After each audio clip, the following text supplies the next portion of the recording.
Hey everyone, welcome back to Sports Tea. As you can see from the lineup, we're going to discuss the Lakers and JJ Redick specifically, his grade as a coach. We'll get into Bronny James and his debut in the G League and some interesting parameters surrounding the assignment with the South Bay Lakers. We'll also discuss Giannis and the Milwaukee Bucks. And lastly, we'll talk about the Warriors and how they have been a better team without Klay in the first 11 games of the season. So before we talk about all of that, please like and share the video and subscribe to the channel if you haven't done so already. How's everybody doing tonight?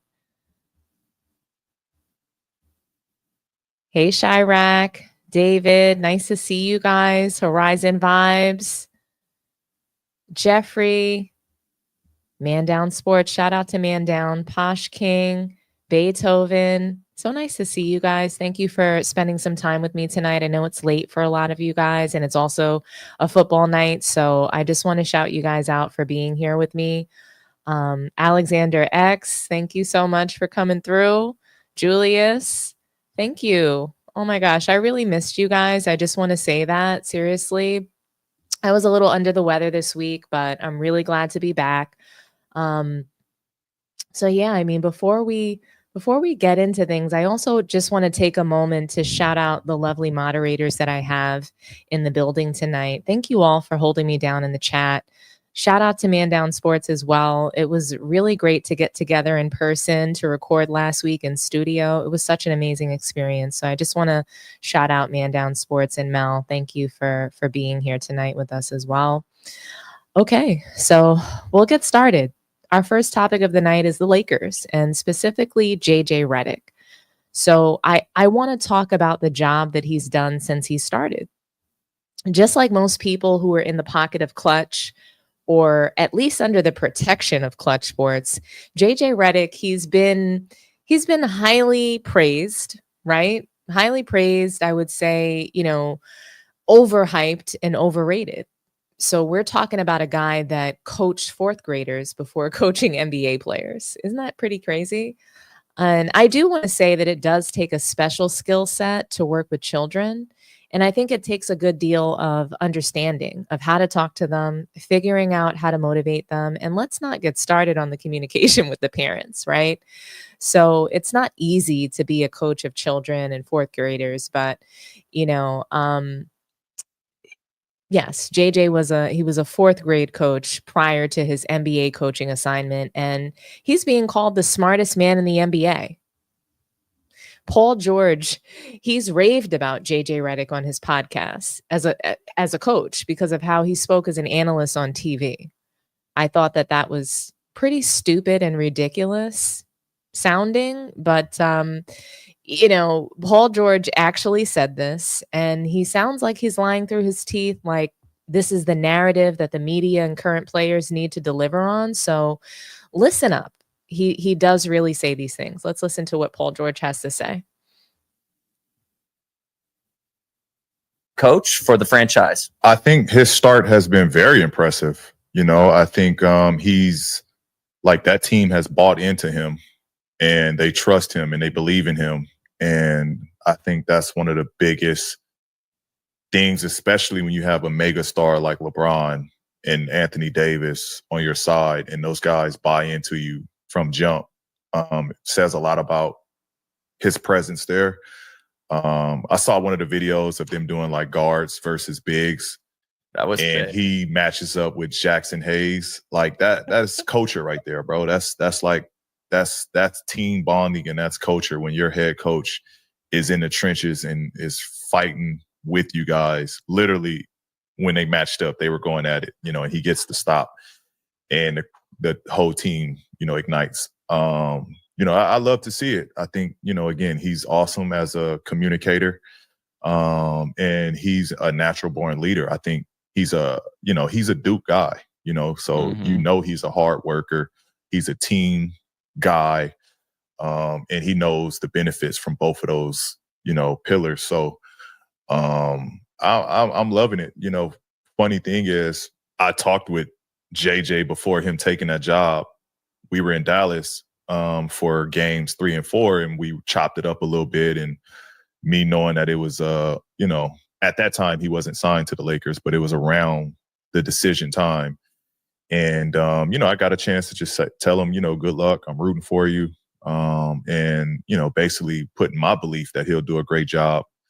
You know, just the conversation we had, like I was bought in with his basketball knowledge and just the way he analyzes the game on, you know, TV, from him going toe to toe with Stephen A on certain topics and saying like, listen, you guys haven't done this.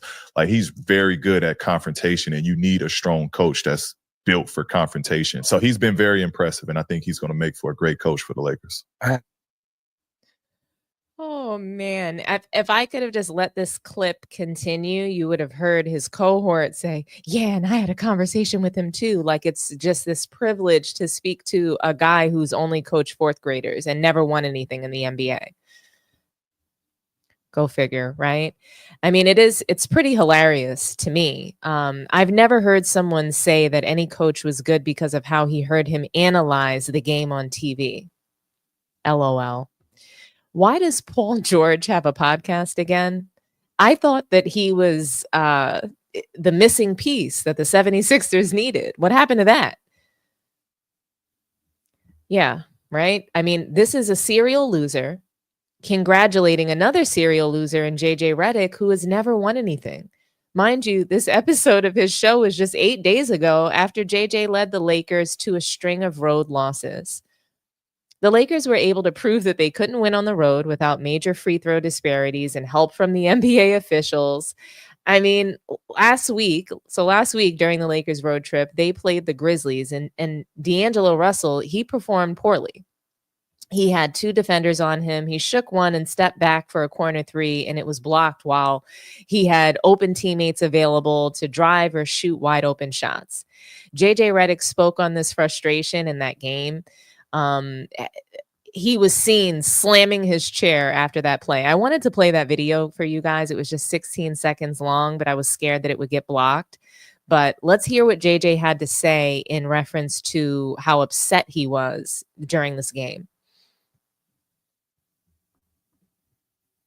JJ, you were candid about the reason why you didn't play D'Lo that much in the second half last game, and the clips that preceded you pulling him out, a couple of mistakes on his part, have kind of gone viral as your reaction as well.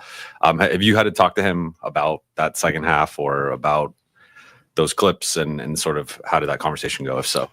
Yeah, to be clear, my younger staff, not Bob Byer, but some of the younger staff members brought that to my attention this morning. I will say, first of all, that, you know, basketball is to me is an emotional game. I'm a competitive person. I'm a passionate person. Sometimes you lose for a brief period of time. You lose control of that emotion. It's not the first time that it's happened. I'll be honest with you. Maybe it's the first time that something like that was over the over Twitter, but it's going to happen again. It may happen 2 hours from now. That's just the reality. I think about myself as a player, now as a coach. Certainly when I, watched NBA games and analyzed NBA games, I'm not a zombie. That's what we kind of refer to as like non-passionate, non-competitive, non-expressive people. I'm not a zombie. So I don't like seeing myself in that light. When I watched the video, I actually forgot that it had happened. I want to be clear about something, and D'Lo and I talked about this today. That was not like directed at him. Yes, it came after I think a shot in the corner that he took, if that's right. There was 25 plays that preceded that from a number of different players. And you're 1 and 3 on a road trip, and you get to a point where you feel like you're in a ball game on the road, and a play like that happens, and you let out some emotion. But it was not directed at D'Lo. It was directed more at the series of plays for 2.5 quarters that had preceded that, not D'Lo's shot. JJ, kind of following up on that, got a couple for you. You said you made sure to tell D'Lo it wasn't directed at him. Just what was, I guess, the feedback from him during the conversation where you guys talked about maybe that? D'Lo and I are good. Like he's great. He's been a professional. Like I've asked him to, he's a pick and roll player, and he's playing in an offense that doesn't feature a lot of drag pick and rolls and high ball screens. And he's been super professional. He's been super coachable. Him and I established a baseline level of our relationship this summer. We're good. Okay. So as Mel from Man Down Sports like to say, shout out to Mel, he gives a big word salad. Okay. And we all know that he was pissed at D'Lo. It was very obvious. You don't just start slamming a chair and run to take D'Angelo Russell out of the game and bench him because 25 other plays happened. So you just decided to take it out on him. Which one is it? Because either way, it's bad coaching. Either way, it looks like you're targeting one player on the team when he's not the only problem on the Lakers. I find it hilarious that you are clearly lying and you're clearly full of shit, JJ Redick. So I thought that was really interesting. He's literally slamming his chair as soon as he misses the shot. And I mean, it was a bad play. He's dribbling the ball, trying to shake off two defenders when there's open team members that he could have passed to. So I get the frustration, but just the way that he's acting, and he's, to me, it wasn't just frustration about what D'Angelo Russell did, because if that were the case, why aren't you getting upset when, Bronny's out there shooting bricks and you're giving him playing time? Why aren't you getting upset when LeBron is turning the ball over in the fourth quarter for no reason? Why aren't you getting upset when LeBron is not playing defense and he's supposed to be the leader of your team? Why aren't you getting, all upset about these other guys that you can't do that with? So that's why I don't respect what JJ Redick said, and I don't believe him. 25 other plays that happened, but you're slamming the chair when this one happens. That doesn't make any sense, right? So he's lying. That's obvious. I don't know, and I won't try to speak to the relationship that he has with D'Angelo Russell, because clearly JJ Redick is willing to throw the rock, and hide his hand. So that's what he's willing to do. So who knows, how he explained it away to D'Angelo Russell to get him to be compliant during practice and or games. But we've also seen what certain players of certain complexions can do on teams and how those players respond. JJ Redick's getting all red. He's getting upset. God forbid Darvin Ham was acting anything less than professional, or even just simply directing the team. These players, they didn't want to listen to Darvin Ham, who was also a former player. He was an NBA player too. He was also an assistant coach who had already won. So it's really interesting to me that you're willing to take disrespect and showboating and grandstanding from a certain kind of coach with a certain kind of complexion. So very interesting, right? But there's more compliments for JJ Redick. Danny Green, a former NBA player turned analyst, he happens to love JJ Redick's energy of calling out players and quote unquote setting a standard. So I want you all to hear this and then we'll react. It's just 8 games into JJ's tenure as head coach. The Lakers have dropped 4 of their last 5. What do you make of JJ Redick calling out his players? I said earlier, I love it, man. Okay. He's setting a standard. Sure. Not only is he bringing the most or the best out of D'Lo because he knows how important he is to the group. D'Lo's a special player, and they're going to need him to win. And when he's at his best and playing his best basketball, they're a really good team and tough team to stop. So not only is he challenging one of his best players, when we're younger, they say if they stop yelling at you, you should worry. Sure. So, D'Lo should take it in good stride. But not only is he getting on him and trying to get him to play best, but he's setting a standard for everybody. He's trying to change the atmosphere, trying to change the, just the motive of everybody. And, I've had that plenty of times in my career throughout the years, but this is great. I love what he's doing. The beautiful thing. So I agree with Danny Green in spirit. Calling people out is great. Do it. Call a spade, right? Keep it real. I'm all about it. I think most people connect to a coach or anyone in leadership that's genuine and authentic. I really focus on being one with who I am at home and at work. Those two people don't need to be different unless your home life is somehow not appropriate for work, right? But one of the biggest things you have to be is consistent. So in the 11 games that the Lakers have played, I've only heard JJ Redick call out D'Angelo Russell specifically, or make general call outs with no names being attached. And if I'm wrong, shout it out in the chat. You know, if I might have missed it, go right on ahead. But it just feels like he had the smoke for D'Lo and no one else. And, you know, I have to say, is D'Lo the only one that didn't make the best play in that game against the Grizzlies? Is he the reason why they almost got blown off the floor? They lost the game, but is he the reason? Is D'Angelo Russell the only one that took a bad shot or didn't play with enough effort? He praised LeBron James, calling him 40, and I call him 80 years old. I call him a million years old, but he's not 40 yet, and he doesn't play with the most effort. He doesn't even defend. So how is that really leading a team? Why are you congratulating anyone in a loss? We need to do better. Not only do players need participation trophies, but so do the coaches now. They need to be congratulated every single game. Why is that necessary? JJ Redick hasn't won the in-season tournament yet, or taken the team to the Western Conference Finals, or the NBA Finals like Darvin Ham and Frank Vogel. The Lakers, they're, what are they, the 6th seed? And based on what I've seen with them playing on the road, I have concerns. They're 6-0 at home. That's wonderful so far, right? Teams haven't figured out how to beat the refs yet.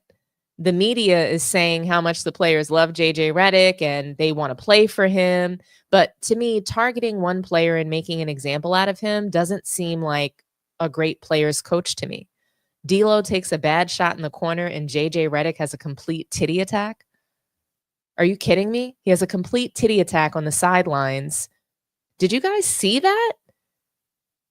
He's slamming his chair like a toddler with terrible 2 syndrome. I just want to show it to you guys. I'm not going to play the video because I don't want this to get blocked.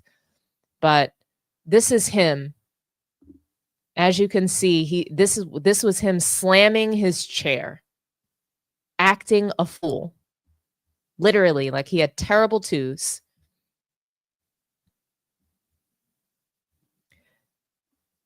I mean, he's just having complete temper tantrums like a child.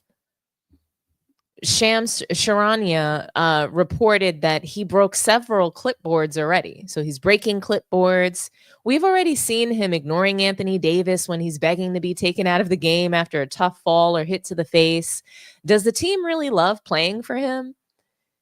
Is the media machine working overtime to make JJ fit into this narrative that he's the best coach we've ever seen in 11 games? How can JJ Redick have all this basketball acumen, but makes a decision to bench D'Angelo Russell for effort, mind you, in order to play Bronny James? How does that make sense at all? Bronny is not good at offense or defense, and he can sit up there discussing effort and decision making. Bronny has no business being in the game over any NBA player. Doug Gottlieb had some comments that actually made sense. So let's hear what he had to say. Post game, you have JJ Redick being critical of D'Angelo Russell. Again, just level of compete, attention to detail. You know, some of the things I've talked with him about for a couple of weeks, and at times he's been really good with that stuff, and other times, it's just reverting back to certain habits. But it wasn't like a punishment. It just felt like for us to have a chance to win this game, that was the route we wanted to take. Yeah, so he played Gabe Vincent a whole heck of a lot more. Here's the issue, okay? And I know that Gabe Vincent really did replace D'Angelo Russell. And I get that you gotta lay down the law in terms of how hard guys play. You gotta be willing to sit guys, lose a game in November to win a game at the end of the year. Understand all that. Nothing wrong with it. I will point out that Bronny James played in the game. He played, I think, the last 4 minutes of the game. Here's where it's a little bit at issue. And I don't know the inner workings of the Lakers with this group. I'm not as close to this coaching staff as I was previous coaching staffs. But I can tell you that I'm a human being, and I've been on teams, and I've also been a coach's son. And I've had my brother's coached on a team where you had multiple coaches' sons. And I know that Bronny James is not his son, but LeBron James is a kind of de facto assistant coach, or maybe even the co-head coach. And you're playing Bronny James, and he clearly isn't an NBA player. Should be in the G League, and he's not. He's going to the G League, and we keep kind of throwing him in there. Like, I get it. They swung and missed on Maxwell Lewis. They swung and missed on Jalen Hood-Schifino. But they're way ahead of Bronny James. And it's one thing to take my minutes and give them to Gabe Vincent, who started on a team that went to the NBA Finals. Whole other thing to give it to Bronny James, who doesn't belong on an NBA team. And it's not just me saying that. I'm telling you how all the NBA players I've talked to and NBA coaches I've talked to view it. That's where you run into trouble. It's not in what JJ's doing. What JJ's doing with D'Angelo Russell, like D'Angelo Russell he's let them down the past couple of years. I had no idea why they re-signed him. But playing Bronny instead of him, now you're contradicting yourself. We're playing to win, do the right things, and you're going to go Bronny James, who's just not an NBA player at this point. You heard it. Bronny James is just not an NBA player at this point. This isn't rocket science, but my guy Tika TV, he sarcastically refers to JJ as Socrates. And I love the nickname personally. If he's so smart, then why the hell is he putting Bronny James in the game? If you just want to win, it's such a big contradiction.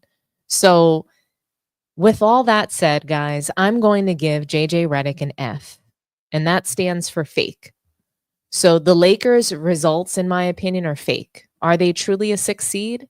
Are they truly even winning games? Would they be winning games if the NBA wasn't helping them cheat via the officiating at home and on the road? That's why the grade is an F. The Lakers have shown that they continue to receive phantom foul calls, especially down the stretch. I don't believe in this team that, that when they can just get blown out at will, they can't defend, they can't shoot. I just don't believe that JJ's coaching is even real. Why doesn't his face get red when he sees LeBron standing around on defense and offense? His passion and reactions are fake to me. Grade F for fake. JJ is a big phony, and he will continue to get exposed. His temper tantrums don't fool me or anyone on this team. I believe that the temper tantrums come from the stress of being the head coach of the Lakers and being worried about how he's perceived, being worried about the grade that he's going to get for his coaching, and the fact that he doesn't have any experience. And he has to now live up to all of the hype that the media is putting on him. He's the smartest. He's the best coach we've ever seen. He's the next Pat Riley. He's the player's coach. He's this, he's that, all these things, right? So he has to find a way to live up to that. But like I said, the temper tantrums, they don't fool me. And I don't think they fool anyone on his team. That's why the assistant coaches, they were completely unfazed by his childish antics on the sidelines. They didn't even flinch or care. They know it's all fake. After the game, obviously he spoke with the press, and he did this whole mic drop when he was asked how he was going to motivate the Lakers to give more effort. All that was fake. There's a variety of people that can't wait to see this blow up in everyone's face, and I'm one of them. Okay, I'm on the Lakers' ass all season long. The egg on LeBron and the organization's face is going to be very satisfying. By the end of the season, the F will be for failure, not just for fake, but F for failure. Because if they don't win the in-season tournament, if they don't make the Western Conference Finals or the finals this year, it's an F for me. It's a fail.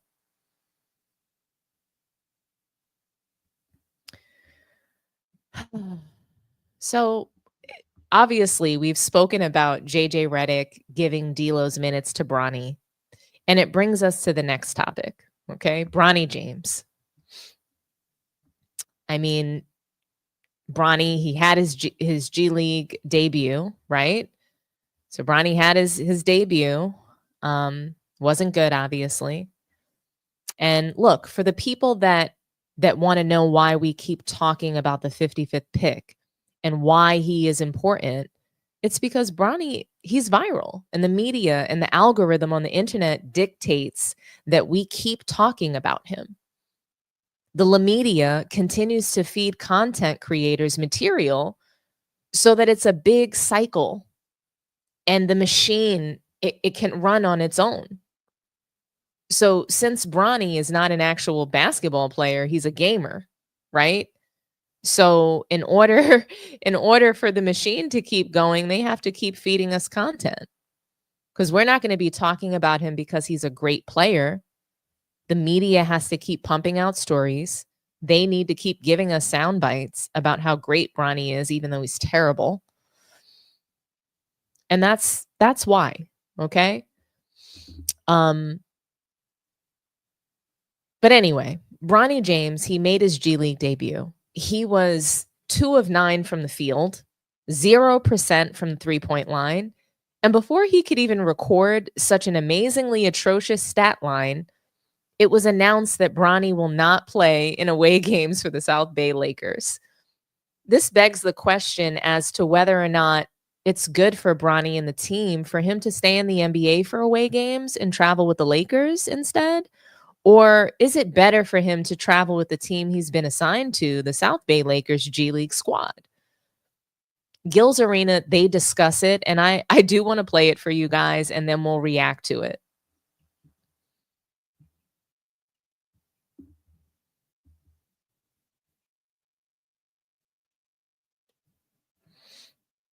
The Lakers today assigned Bronny to their NBA G League affiliate, the South Bay Lakers, where he's expected to debut versus Salt Lake City on Saturday.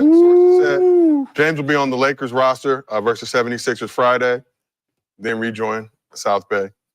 For now, sources said the G League plan is for Bronny James to play in only South Bay home games. Yeah, as he shuttles between both leagues and team manages his time on respective rosters. Yeah, we don't go on the road. We're not Why? local. We don't fuck the road. Why not? We stand in LA home. So you can't try. I mean, Bronny. Oh, I mean, real reason probably so he can keep training stay at home in the facility. Stay at the crib. So go on the road with the NBA team. No, I get it. I'm just, that's a lot of stuff. Oh, no. We're not about to do this, Brandon. That's a lot of stuff. Oh, no, we're not about to do this. What are we not Brandon, about to do? He's not about to blow up in the chat talking about we know not protecting players and not and then you're not gonna say nothing about this. I just said it. I don't like the fact that he's not traveling like with the team. I don't like that. Like, why does he get special treatment? Because my daddy, LeBron James, that's one. Right? That's one. So the first one is my dad is LeBron James. That's one. That's right. 2, right. I'm Bronny James. 2, that's 2. Right? Like, I'm pretty sure he is the second most famous person on the Lakers themselves. Right? So 2, right? So if I say I don't want to travel, but you should. Like, you should be traveling with the team. But I don't want to. But I don't want to. I don't want to. Is that I don't want to. Okay. So do you agree with the Lakers not having Bronny travel with their G League affiliate for road games? No comment. Do you know what the road looks like? Oh, he make enough. That is fair. But it's not like he like on the road. He make enough money. I know, but I can't. Do you know the hotels they stay in? No, I think Bronny was still, because he's in the league, he would still get the Lakers accommodation. I don't like it. No. When on the road, do I get like I gotta stay at the hotel that they stay at? I don't think so. Ooh, so he gets his own hotel? I think he still gets to travel like an NBA player, if I'm not mistaken. Yeah. So what I'm saying is, so when they go on the road to Philly and they stay at the Motel 6, he gets to stay. They don't stay at Motel Hilton. 6. They don't stay at. He will stay at the Ritz. He gets to stay at the Ritz where so he just got this is just a one-off. And I will see y'all at Motel 6. And I will see you guys. I will come by the team meeting. No, I don't think that's how it is. I think league players still get the first class travel accommodations, if I'm not mistaken. Wait, do they fly on regular planes or do they fly private? I do not know about that. Regular plane. I'm sure he will get the big seat on Spirit. So he gets the private by himself? He gets the big seat on Spirit. He won't. You see, I mean, I don't know. It just messed up the rhythm. I mean, because don't they have like a G League championship and all that stuff, like and everything? Like nobody cares, bro. They care. gosh. So clearly Brandon Jennings, he isn't feeling it. But it's funny to me how Rashad McCants needs to give him this fake alley-oop to introduce that. It's almost as if you need to be given permission to criticize Bronny. And God forbid we don't like the father-son duo because it's not actually good. Bronny seems like Bronny seems even more protected than LeBron himself. Gilbert, he discusses Bronny selling tickets for the G League. I think that that's fantastic that he's selling tickets, but the talent isn't there. Gilbert Arenas mentioned Bronny's presence shining a light on real talent in the league that people wouldn't have known about otherwise. I mean, I disagree. Teams know who's balling in the G League. I also think that the bigger message I hear in Gil's words is that it just flat out doesn't matter how terrible Bronny is at playing basketball. If you're famous, that's enough to be a basketball player in the NBA. As long as Bronny's contributing to revenue, merchandise sales, etc., his performance just doesn't matter. And that's a sad reality. I thought people paid to see great players. Winning has always mattered. Performance has always mattered. If we have to just deal with Bronny being in the league, even though he doesn't belong, people are going to criticize him. And when he doesn't play well, people are going to refer back to everything that LeBron has said about him being better than guys he was watching on League Pass. People are going to remember LeBron. And JJ said that he earned his spot on the roster, even though he didn't. Another ridiculous statement that Gilbert Arenas made was that Bronny shouldn't play in road games with the South Bay Lakers because he doesn't want to. Interesting. Just like his daddy doesn't want to play defense. Right? Just like his daddy didn't want to earn his titles. He wanted to orchestrate them. So what he's telling us here is everything that we already know. It's everything that we've already witnessed in LeBron's career. Manufactured success. Not true success. Not athletic accomplishments that we can respect, but manufactured success. That's fake. That's phony.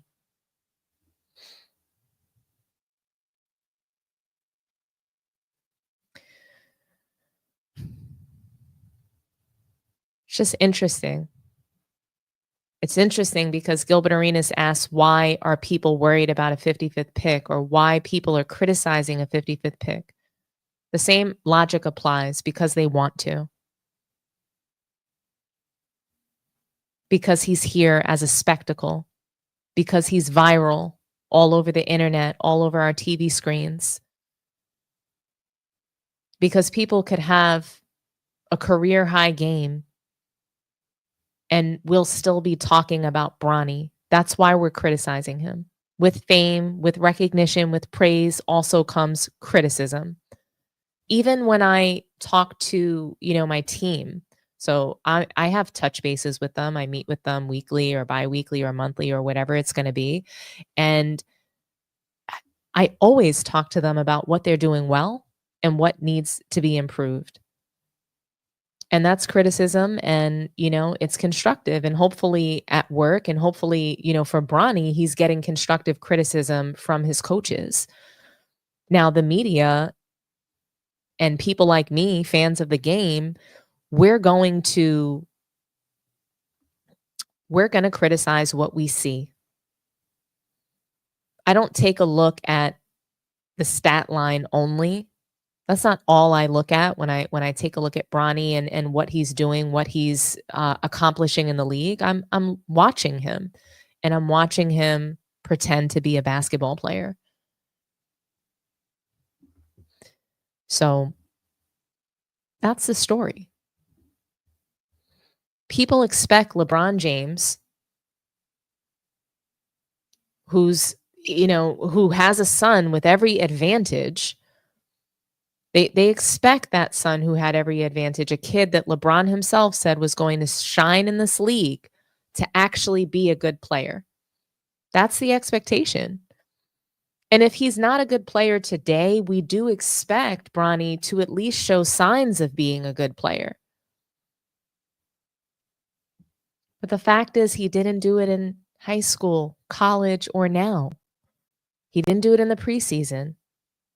He's not doing it in the G League. 0% from 3 in the G League. He's supposed to go down there and dominate, and he hasn't done that. And no one suspects that he will.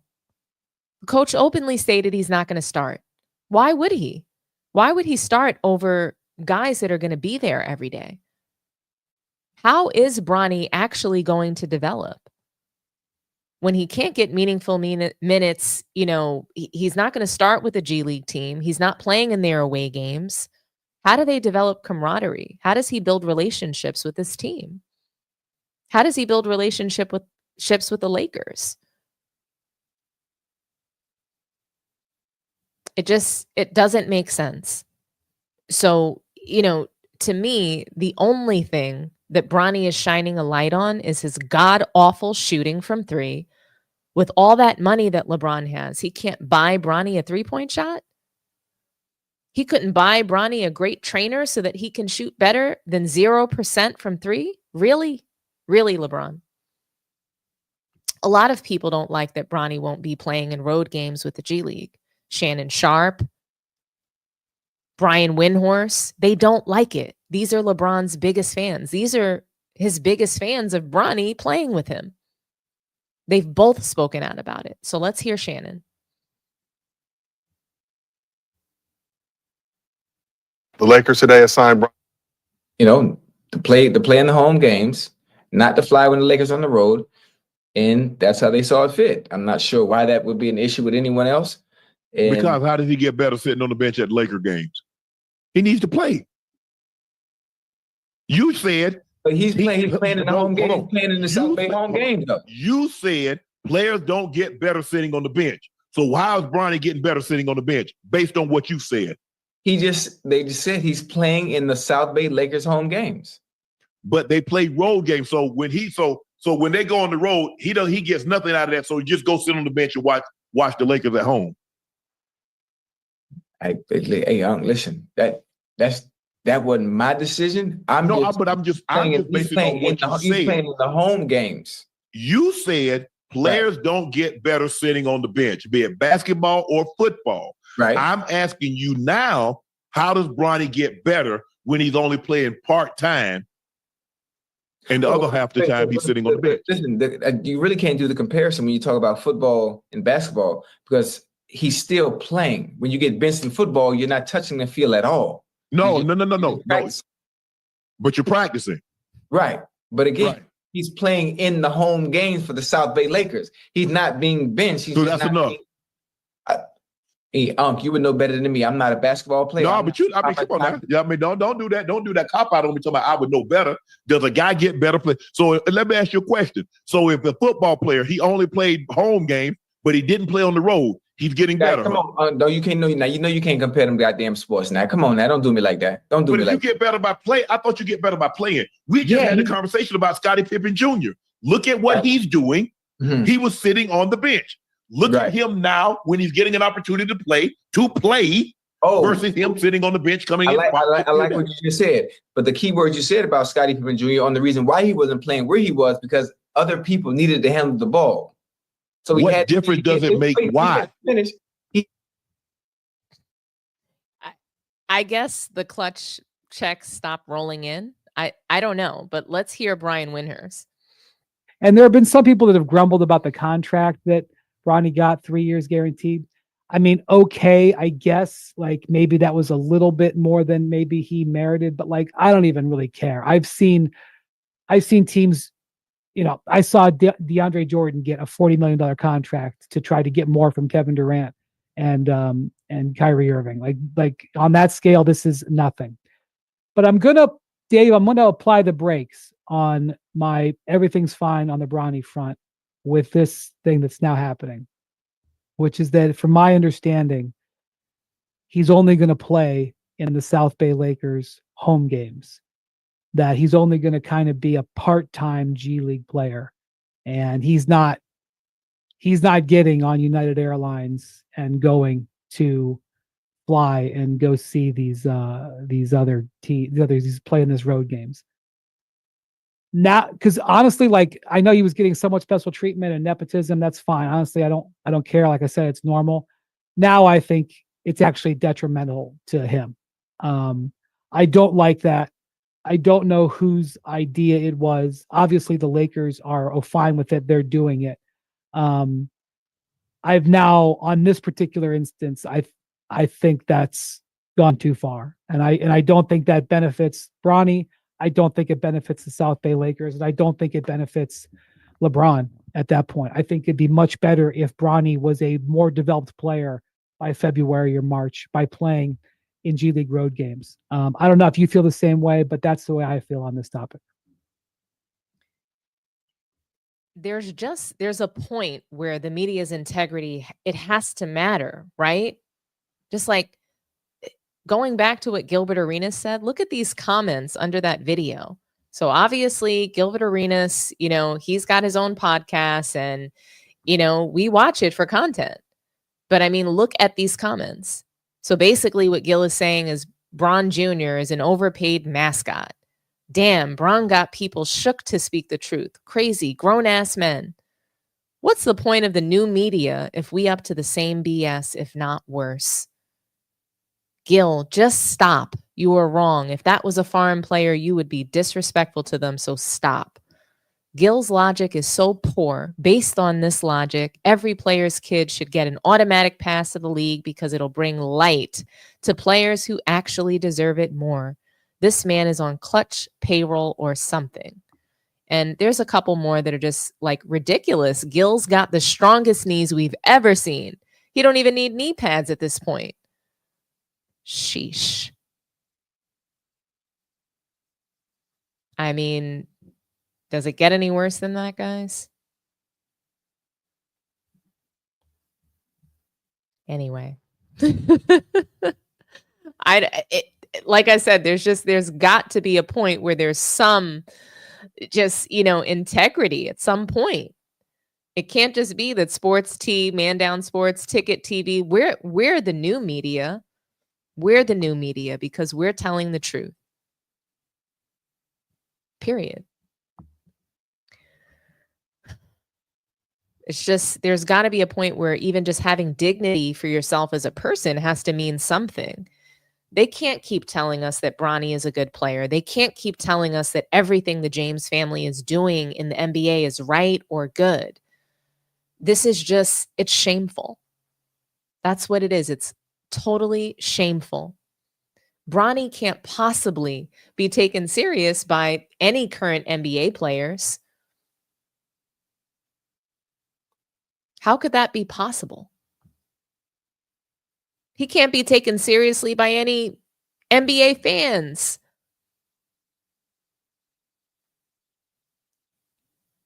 The media lying about Bronny, they're a complete joke. Bronny is the equivalent of Kim Kardashian being a lawyer without passing the bar. She's not a lawyer, but she put on those pantsuits and she got people out of jail. Bronny is not an NBA player, but he's wearing the uniforms in the NBA and in the G League. There actually is a difference between Kim Kardashian and Bronny James. She's more talented. She wasn't a lawyer, but she was getting results and getting people out of jail as she intended, for whatever that's worth. Bronny has terrible results. His performance is this, like, in his performance in this acting role is horrible. He wins the Razzie for the worst basketball performance ever. Pretending to be a basketball player isn't working. Anybody with two eyes can see that Bronny James is not good. Anybody. Jeff Teague didn't see it. He talked about it. I might have that soundbite. Let me see. And there have been some people. Did we compete the previous game? No, I don't have it. But Jeff Teague talked about when he watches Bronny, that he doesn't see an NBA player, that he just doesn't see it. And it didn't sound like hate to me. LeBron fans, Bronny fans, they'll deflect to telling people that they are hating when they are simply telling the truth as they see it in real time. There's no conspiracy against Bronny to make him look bad. People act as if Bronny playing poorly is fantasy or AI generated. We need to stop lying to ourselves about Bronny James and ask, how far is the NBA willing to go? Or how low is the La Media and the NBA willing to go? They've already removed physical defense from the league. They've already removed competitive all-star games. Stars never compete in the dunk contest anymore. So there's no real entertainment. Stars barely dunk in the game because it hurts.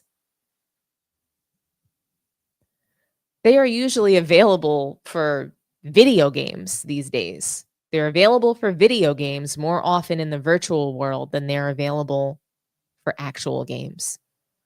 So I'll read some comments and then I'll open up the phone lines before we move on to the next topic.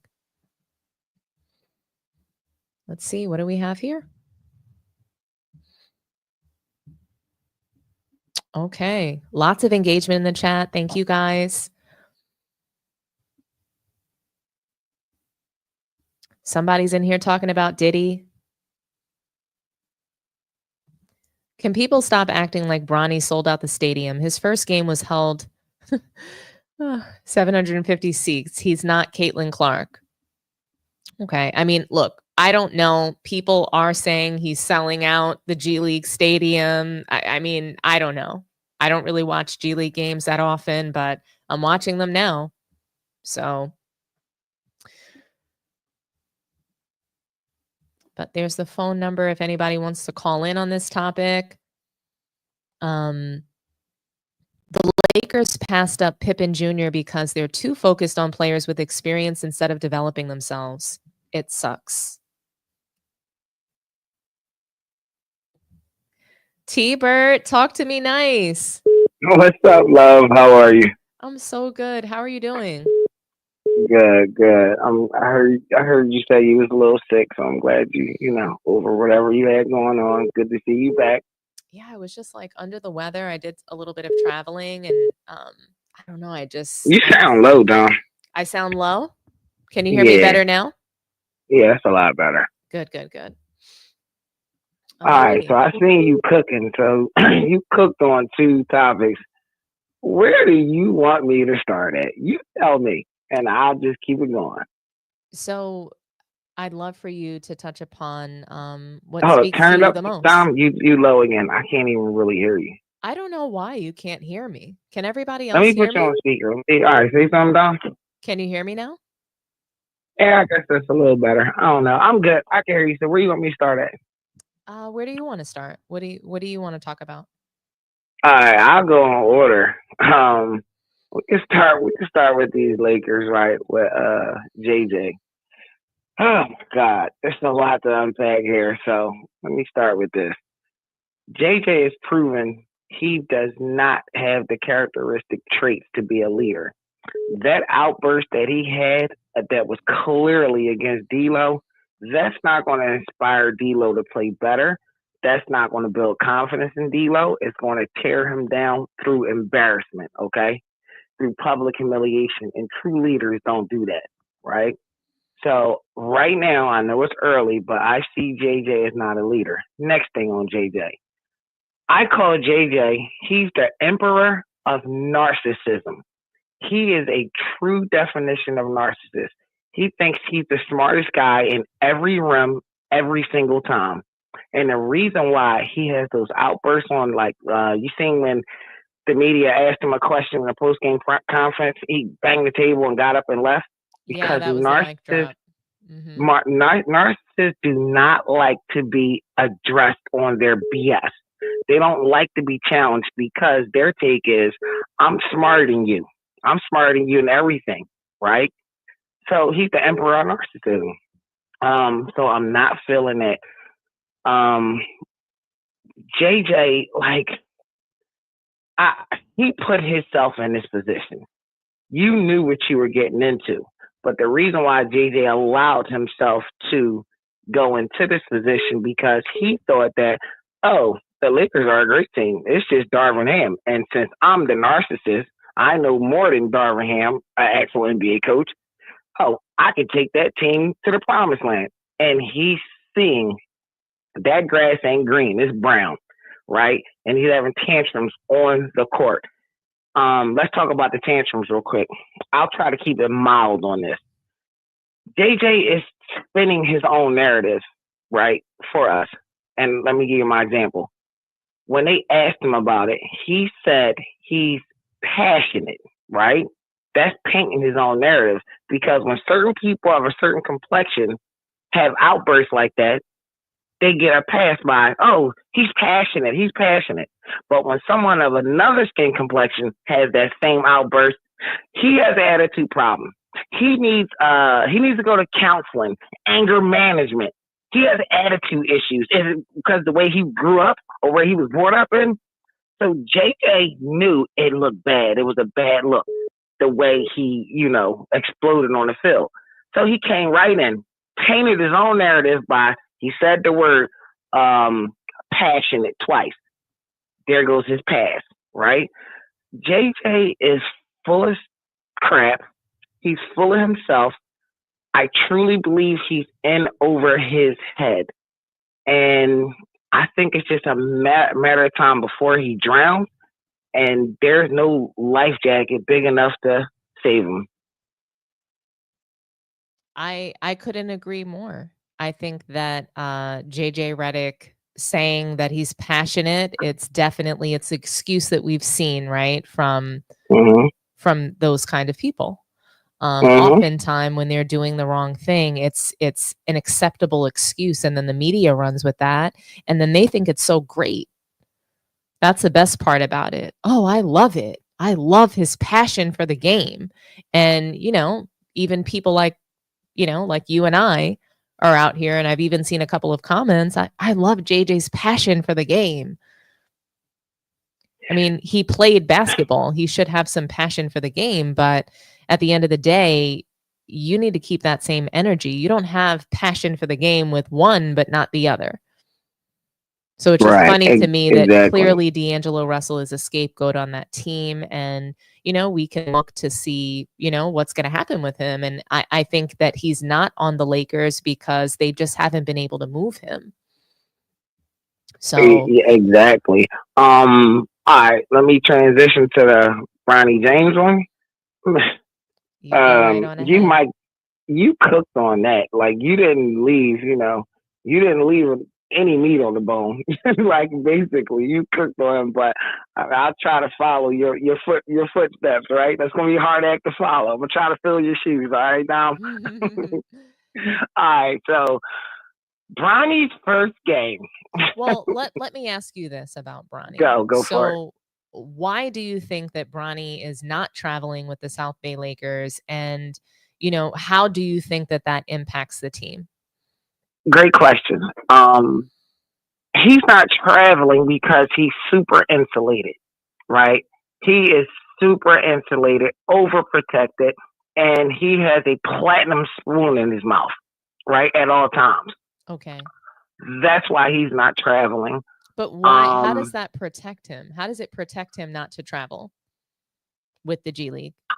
I just think they want to keep Bronny close to the people that's going to protect him. They don't want him traveling across the country, right? Oh, you make a really good point, and I think I just want to add some more color to that because that was really excellent. I think that Bronny is not traveling because LeBron wants to babysit him.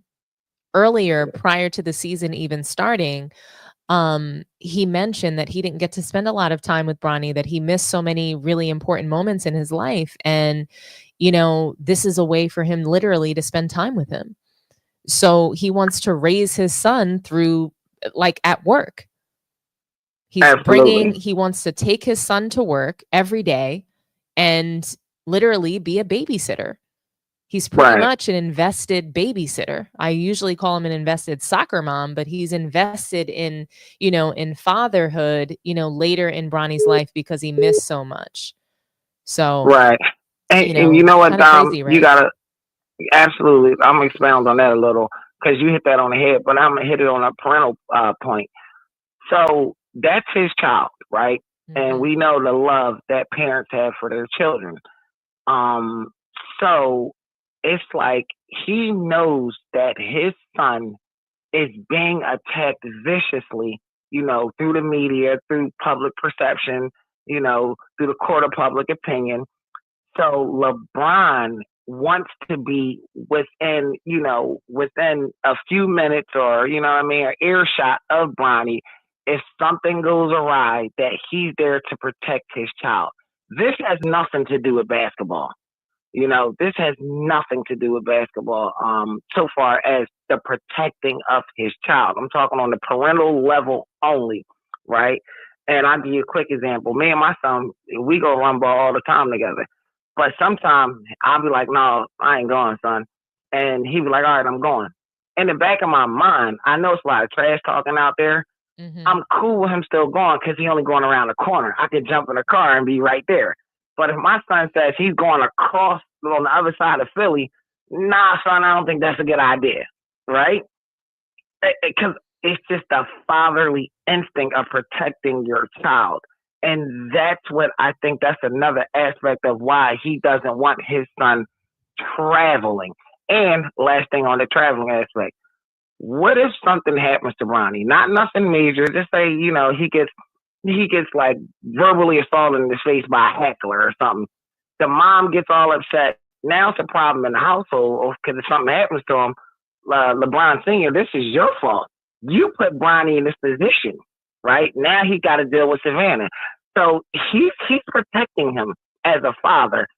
And I guess he's trying to protect that trash game of his too. I don't know. I think you made all really great points. I think it's all true. Imagine him, not like basically he put Bronny in this position to be made a spectacle of. So the least that he could do is be there for him and try to soften those blows. Because who knows what Savannah is saying at home? Who knows how she really feels about all of this? And you know, it can't be easy for Bronny to go through this. Yet I think that he really enjoys it all at the same time. So absolutely. Just the being talked about, not having to actually accomplish anything to sell jerseys and tickets and be, giving a standing ovation every time you get checked into the game, even though you've done nothing and you're turning the ball over more than you actually score points. So Bronny is a complete disaster on the floor, and I'm just wondering at what point is he going to take pride in his performance on the floor? I'm just wondering I don't think when all of that is going to come about, or if we're just going to pretend like Bronny's a qualified NBA player for the next 20 years. No, I don't think he's going to take pride in himself on the basketball court because he's not hungry. He has a guaranteed contract of millions. He's already a millionaire. What's his real incentive? But now let's talk about him back going like to the G League and to the NBA.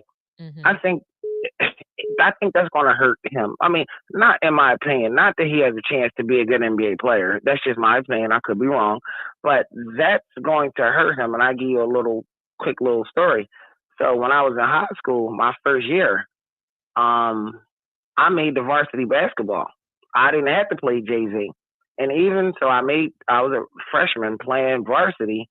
And, even when I had a bad game, they didn't send me down to JV because that would hurt me.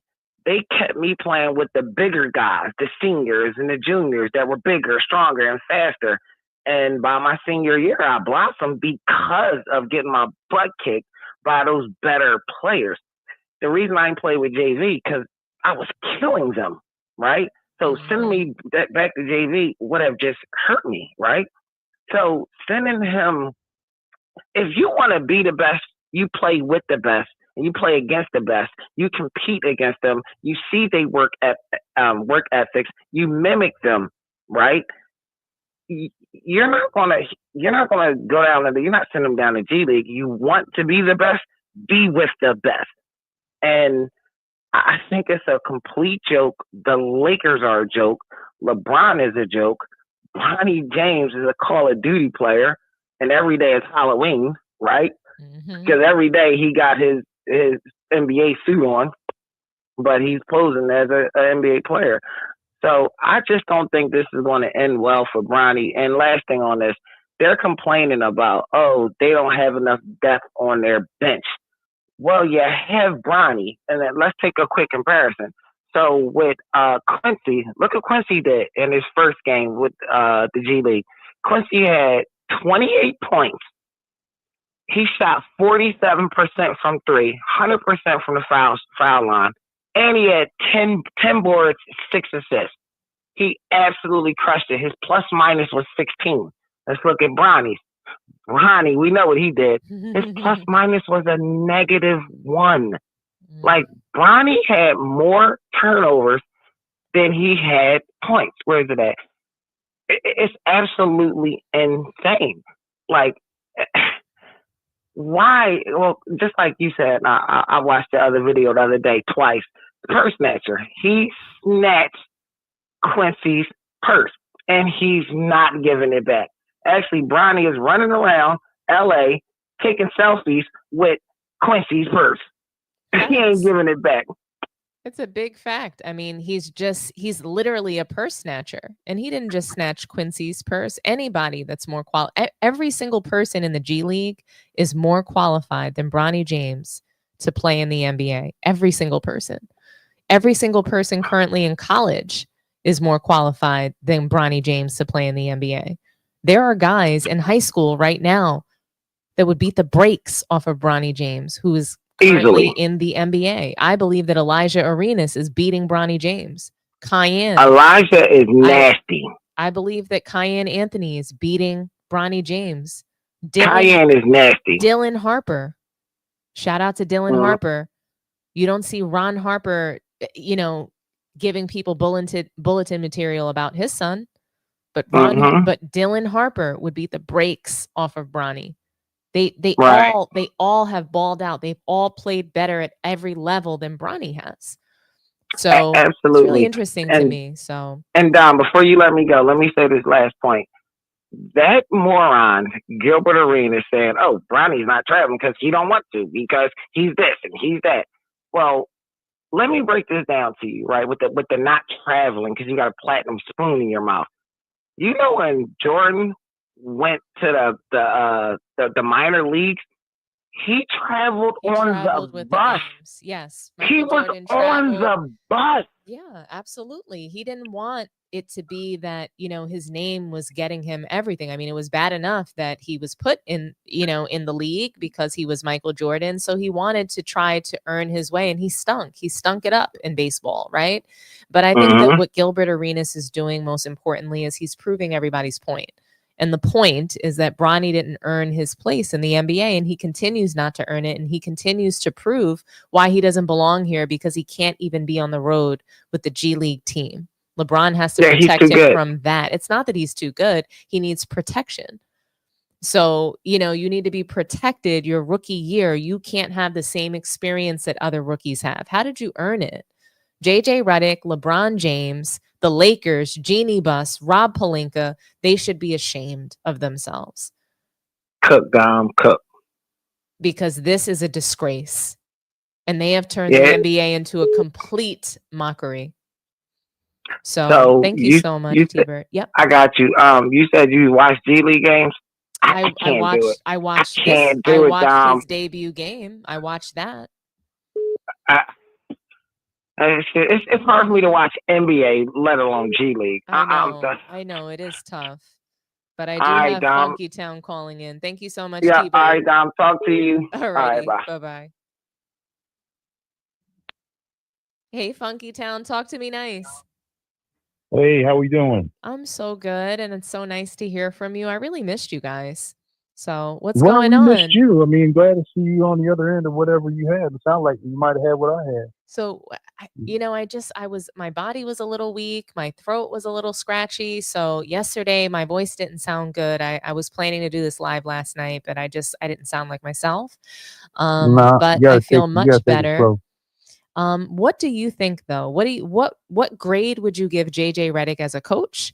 And what kind of impact do you think that Bronny missing away games with the G League is going to have? So you said F- for JJ. Why? Yeah, because he's gonna fuck around to find out. He's excuse my language. He's definitely learning. See, this is the thing. You know, pressure breaks pipes or makes diamonds. Every time. So if what you saw when you had that little temper tantrum or passion explosion or whatever it was, that was pressure. And his pressure valve blew. Right? And see where he messed up. See, you don't show anybody who's a leader who leads people. One of the worst things you can do to a team is to show up either your team or or single out a player. Once you single out that player, you've isolated that player. If you're not getting rid of that player is probably going to either become a cancer inside your team, and or that player is never going to trust you again. And then others are going to see this, and then it's either you got to get rid of the player, or the locker room, you're going to lose the locker room. That's just sports. Anybody who's really been in sports, we pretty much know that's what happens. If you I'm not saying you go in a locker room and you have an argument. I'm not saying that. That's locker room stuff. But if you out there in the bright lights and you singling this person out because they had a mistake, and then you saying there's 25 others, well then, special coach, why didn't you point out the 25 play or one of them or plays? Why don't you make the correction? Why aren't you making the adjustments? So you don't have 25 plays that were bad. So I mean, he's fugazi too. He's false, you know. But like this whole thing with Bronny, and it goes back. This is what happens when you allow people to keep changing narratives and moving goalposts. We've gotten to the point now where grown men are talking about why this kid should be different from everybody else in the sport. Now let's forget on that team. That's bad. You know, Tinseltown, they do what they want to do. But you're talking about in that sport. You're saying that if you're going to, we're gonna create not a special position for you. Okay, we have this special scrub position on our bench, and this position is transferable. We can move you up and down like a chess piece, right? So make sure your father feels good about himself, and whatever freaking feelings he's feeling he has as a punk ass father. Okay, we're gonna do that for him.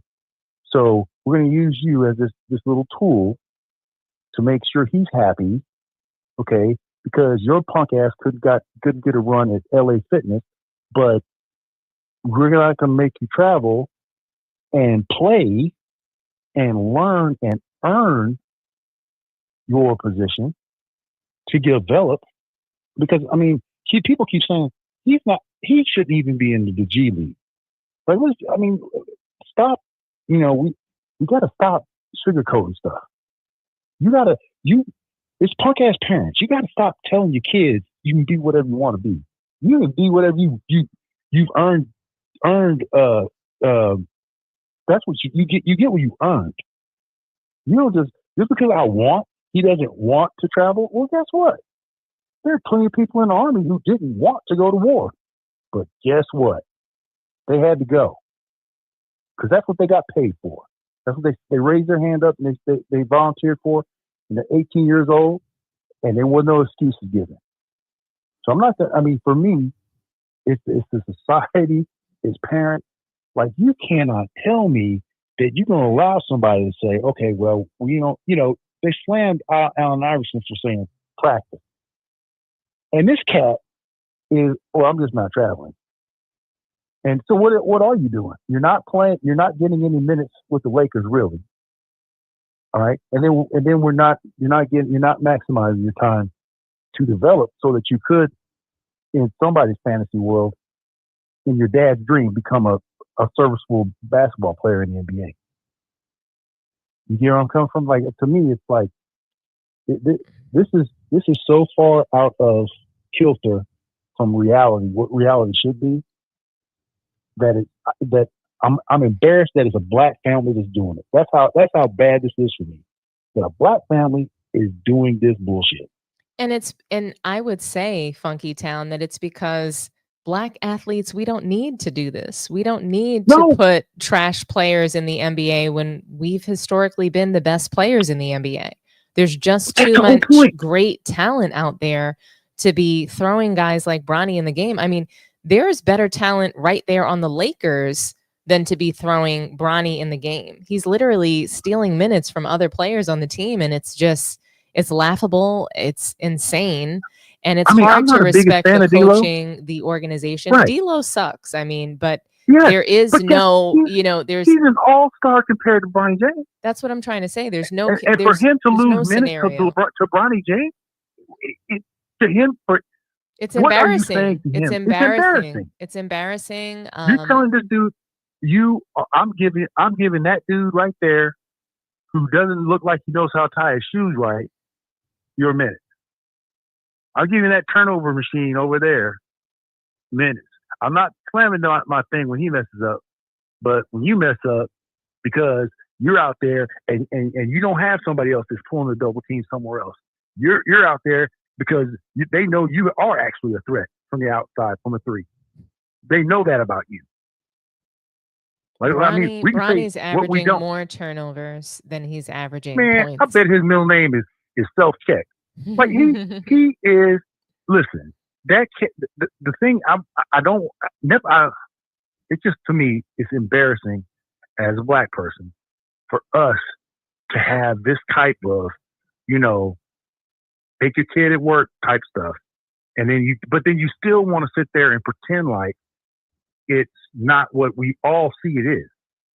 We can all see, everybody sees this, but then people are trying to take different words and twist them and make different things and meanings. Well, Funky Town, we can't actually we can't judge Bronny as a basketball player. We have to judge him as an influencer.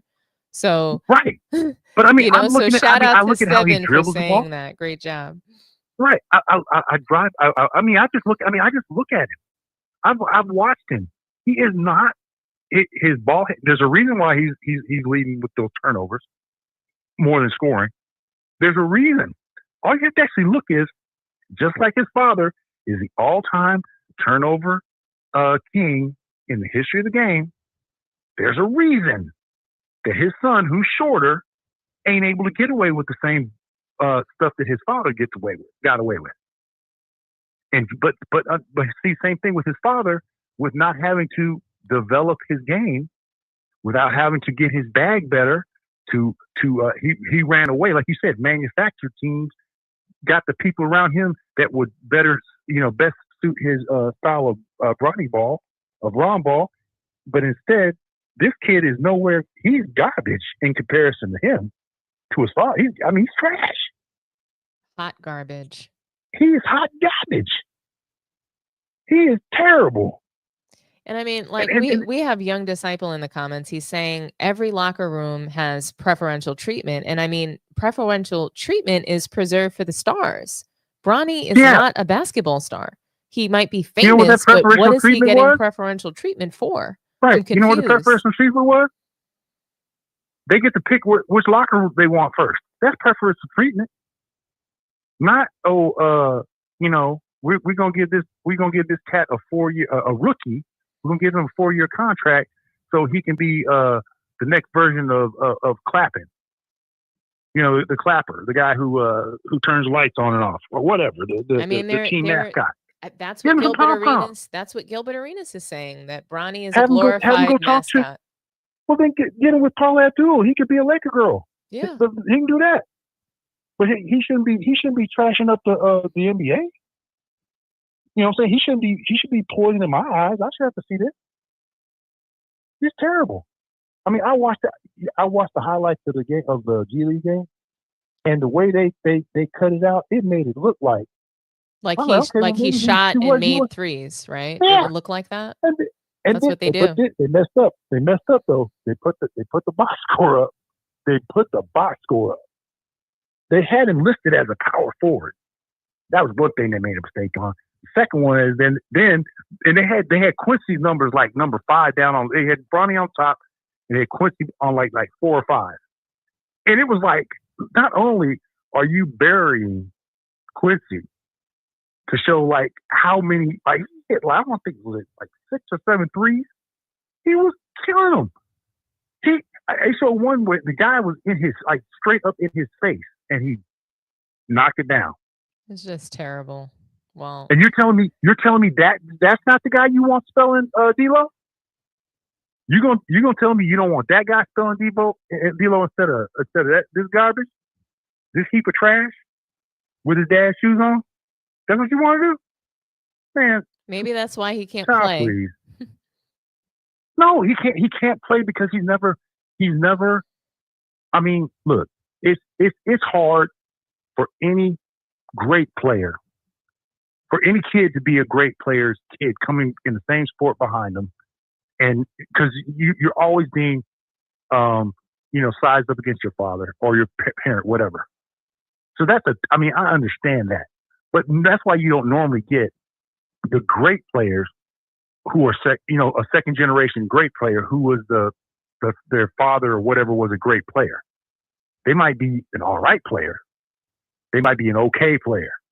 But if you want to talk about the guy, like if you look at Steph Curry's father was a very good 3-point shooter, but he wasn't Steph Curry, right? Steph Curry took it up a level. Kobe Bryant, his father was a good player, but Kobe, his father had a struggle. He saw the struggle. He elevated. It's really hard to come behind somebody who's, considered, in the top echelon, and you're having to, take that same journey. It's hard because that journey's not the same for you. You're not going through the same roads, the path where your father was a trailblazer. Your path is real easy. Well, your father built up scar tissue getting through that trailblazing that path. Scar tissue. You had it easy. Huh? I mean, and the thing is that LeBron worked hard, but he's manufactured his own success throughout his career. So it makes sense that he would do that. It just makes a lot of sense that he would do it for Bronny. But thank you so much for calling in, Funky Town. You got it. You're so got awesome. Hey, I love your phone calls. Every point was just, Hey, y'all hit that like button. Let's get these likes up.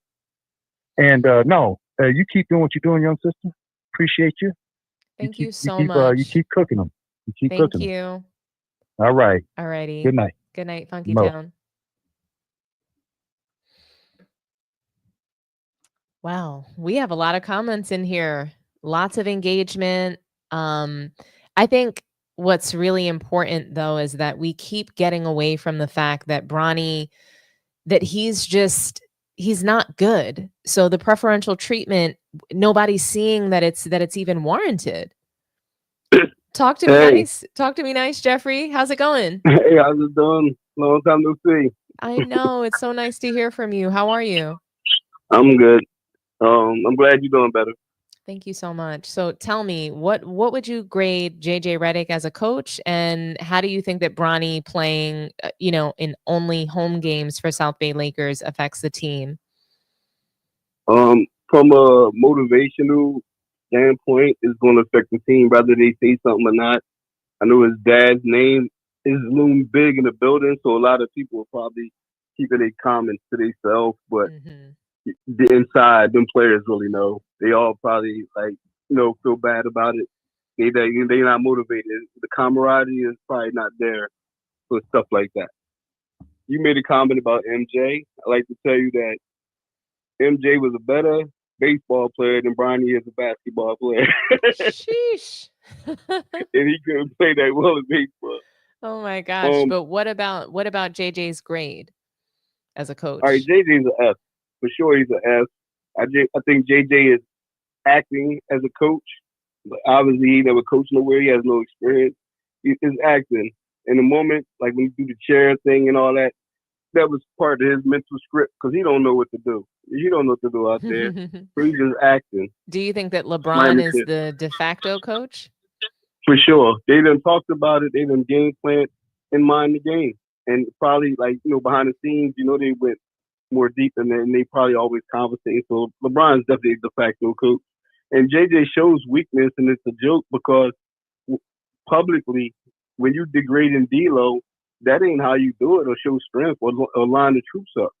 Greg Popovich, he publicly went after Tim Duncan and them guys and they lined everybody else up. Pat Riley went after LeBron and them from up in the office, and Phil went after Kobe, and it aligned everybody up. So that's showing strength. Doing it with D-Lo, that's weakness. And people try to give JJ Redick some type of credit for D-Lo all of a sudden playing a little better.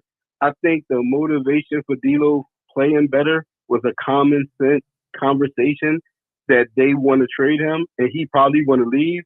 And they probably talked to him and told him if he plays better, they'll have a better chance at getting rid of him and he can find him a home. And that's why he's probably motivated to play, so he can get out of there. I mean, that's what I believe. You're right. You nailed it. I think that we're all sort of just seeing the effects of it, right? And it's just going to continue, and it's going to... I think that we have such a long time of this. I don't think the Bronny stuff is going to die down. I thought that maybe it would, and I thought wrong. I just didn't know how big of a spectacle Bronny was going to be. Right. So my last point about Bronny is I see that some people think that he's selling out the G League and jerseys and all that other stuff. For one, the Lakers don't need money from a G League arena. So that's all a joke, right? Anyway. Wasn't that so funny? And the Lakers don't need money. First of all, the Lakers are going to Laker with or without Bronny and LeBron. They don't need LeBron. The Lakers are. That's what I understand. That's why it's the speculation that he must have something on Jeannie Buss because I know he does because she was talking so poorly about him. Earlier in his tenure, especially when like Russell Westbrook was there, she even has blatantly come out and said that Michael Jordan was the GOAT. She will not recognize LeBron in that fashion. All she said is that she wants him to be happy, but I don't think that, and she made that tweet saying that if Kobe was here, he could say all of the things that I just can't. So she doesn't want to come out and blatantly speak poorly about LeBron, but it's obvious to me that she doesn't view him in the same vein as Kobe Bryant or anyone else. I know, and I feel it in my bones that Rich Paul has been blackmailing that team, whether it's Rob Pelinka he's getting to or Jeannie. Yeah, because if she does that, then she gonna lose. If she puts LeBron ahead of Kobe like publicly like that, then she gonna lose the whole Laker Nation. For one. For two, any person that's a business person can look and see, because I can see, and I'm not in that organization, that LeBron shouldn't have no weight on the Lakers. They could have let him walk for free. Here, buy. And just the money, and then for one, they wouldn't have to pick Bronny. And the money that they could have saved could have, anybody want to play in LA. You got Anthony Davis, Hachimura, all them. You could have got another big star to come there and probably another sub-star. You could have had a better team just letting him walk. I agree with you, but the Lakers and I think that what Jeannie Buss likes are big stars that sort of control the media. I think that they want storylines, narratives, this kind of Hollywood glamour, and they think that LeBron is continuing to bring that as long as he's here in the NBA. They want to be in the news. They want to be talked about every day. So whatever team LeBron is going to be on, that's the team that's going to be a focus. And so they want to be a focus, win or lose. And I just think that that's why she's not doing very well as an owner of that team. And that's why I think the NBA is crumbling. And lastly, JJ called Bob Cousy played against plumbers and firemen when he's sitting there playing Bronny, and he's a gamer and probably the worst basketball player in NBA history. And that's what this era has. It has to boast having the worst player in NBA history. And you have free agents out there like Devontae Graham, don't even have a home. He's a proven NBA scorer and a solid guard, you know? Yep. You have Boogie But Cousins out there that could be, you know, a rim protector or, you know, a big body in the paint, but they don't want to bring him back. Dwight Howard, still a very athletic big, can do damage in this league, especially they a could have had a better non-defensive roster. league. So it's just, I mean, it's horrible. Yeah, it could have had a better bottom.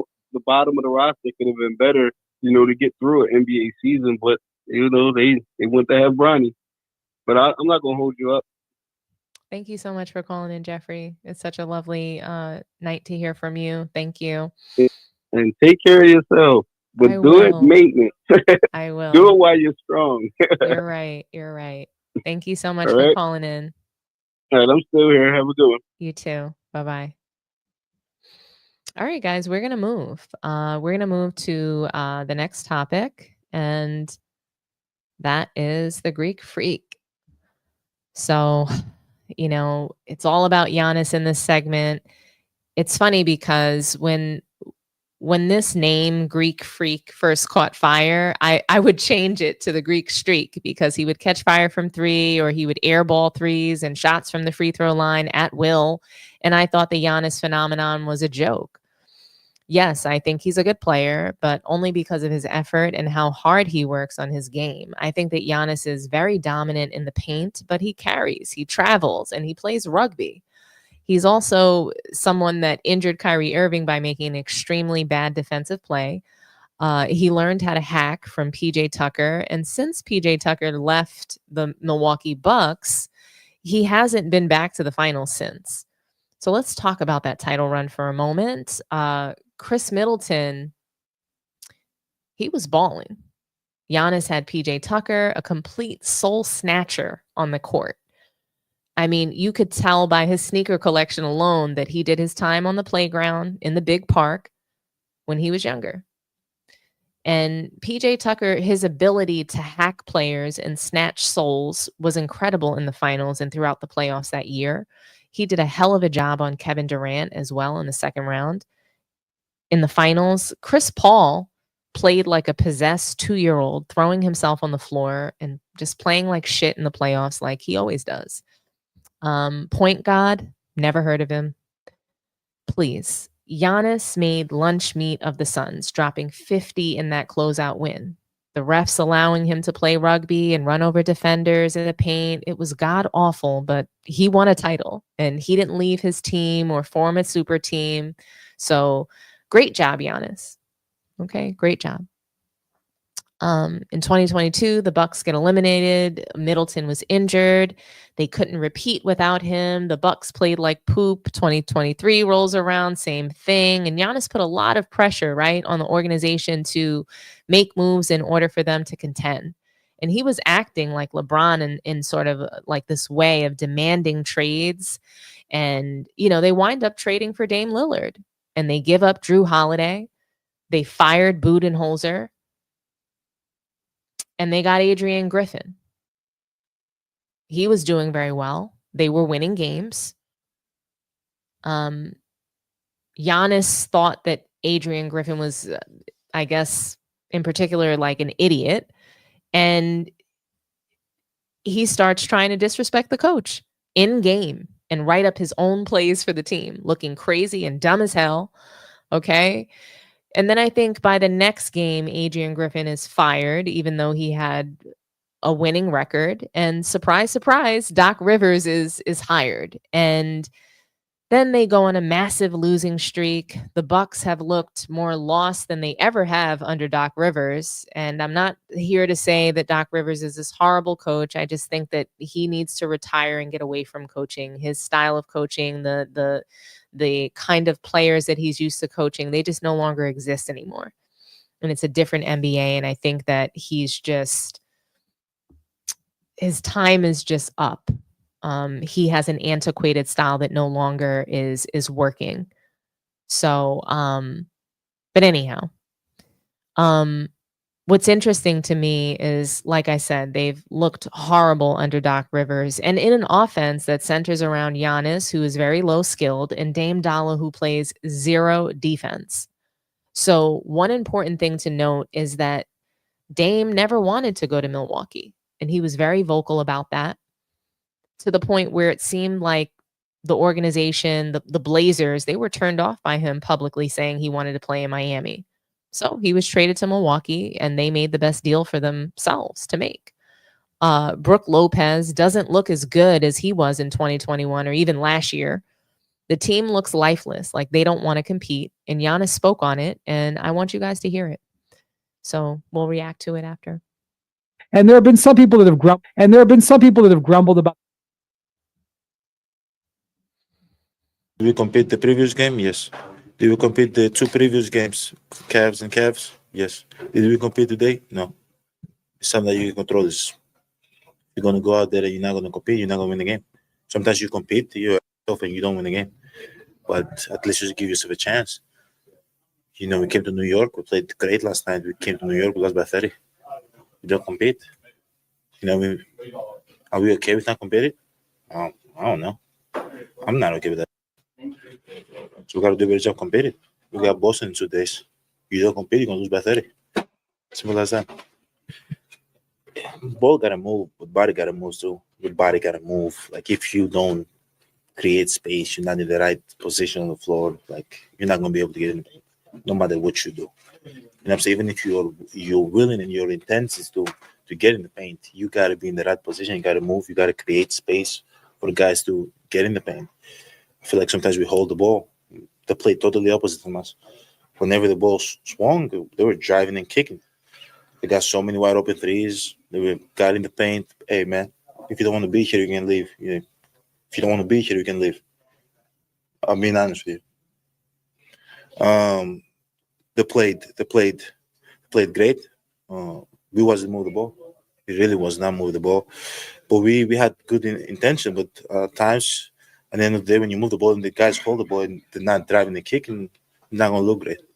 Was Anunoby doing anything made it tough for you, or just in general? No. As a leader of the team, your head can not be down. You can be frustrated at times, for sure. I'm frustrated. If you're not frustrated with losing, get out of here. Simple as that. You know, there's a lot of things that we can clean up and do better. It starts with competing.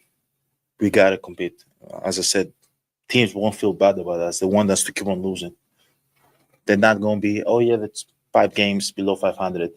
Oh, let's get them back on track so they can make the playoffs. It's not going to work that way. You got to go out there and earn it. And don't take it for granted. You don't have a lot of times in your life that you're going to come in MSG and compete. I feel like sometimes we take it for granted. You know, I'm a guy that don't take it for granted, and I try to compete whenever I can. I loved it. But I do want to know, who is Giannis talking to? Seriously, though, who is he speaking to in the locker room, and who the hell is he talking to? I'm going to assume Dame Lillard, the not driving and kicking, the holding the ball, the not moving. It sounds like the guard position. Dame never wanted to be there. He wants to play with his friend, Bam Adebayo. I mean, too bad. I think Giannis is telling him to leave. Brook Lopez is not acting like a center. Is he talking about him? Both of these guys look like they don't want to compete. Dame gives little to no effort on the defensive end. Is it the Greek Freak's fault for being so demanding instead of running it back with the team he had and being patient for them to get healthy? I think Giannis made a mistake in pressuring his organization, because they could have made a better decision and paired him with someone that is a two-way player. Dame was not a fit, and they need to trade him and move on. Dame is meant for small market teams with no chance to contend. The Bucks are a contender as long as Giannis is there, due to the open border policy and FNBA protection that the league provides in allowing Giannis carte blanche to bum rush the lane and violate the fundamentals of basketball on the reg. But I mean, what do you guys think? Who is Giannis directing his message to? I'll read some comments and then we'll move on to the next topic.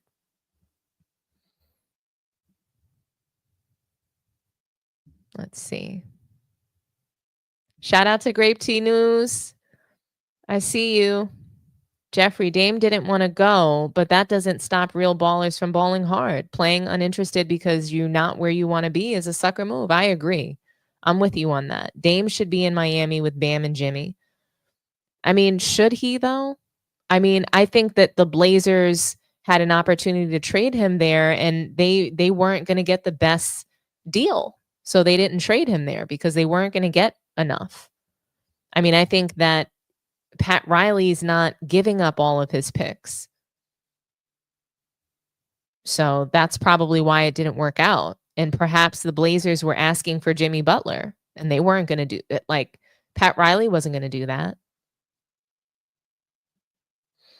Tatum's title run is definitely overrated.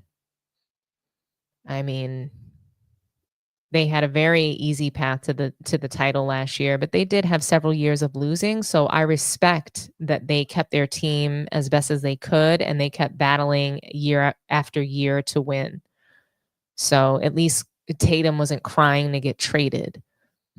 He cries, but not to get traded. Get Butler now. Bucks need to rebuild. Tatum wasn't even the best player on his team the entire playoffs. I agree with that wholeheartedly. It was Jaylen Brown. He's the alpha on that team. He's the one. They should have never traded Drew Holiday.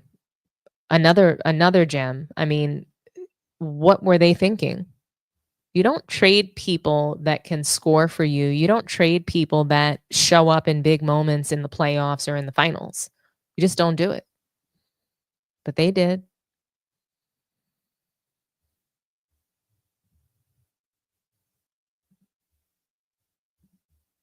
I see that Young Disciple wanted to call in. Sorry about that, Young Disciple. I didn't see your message, but you are free to call in if you want. If not, I'm going to move on to the next topic.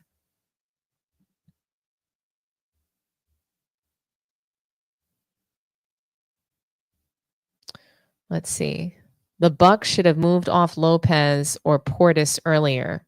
You know, Portis was really good at hitting those corner threes, so I get why they kept him. I think he was tough. He has some grit in him that, you know, that was good. I think what they shouldn't have done was traded PJ Tucker. That was a mistake. Reloading with younger secondary players would have extended that championship window. Shout out to Sneed. I see you in the chat. Nice seeing you here. And shout out to the Format Podcast. Great content over there. If you guys know Bruce and Transformer and G, if not, head over there to the Format Podcast and give them a sub and tune into their content. Shout out to Grape Tea News as well. Really, really great content over there. Subscribe, watch the content.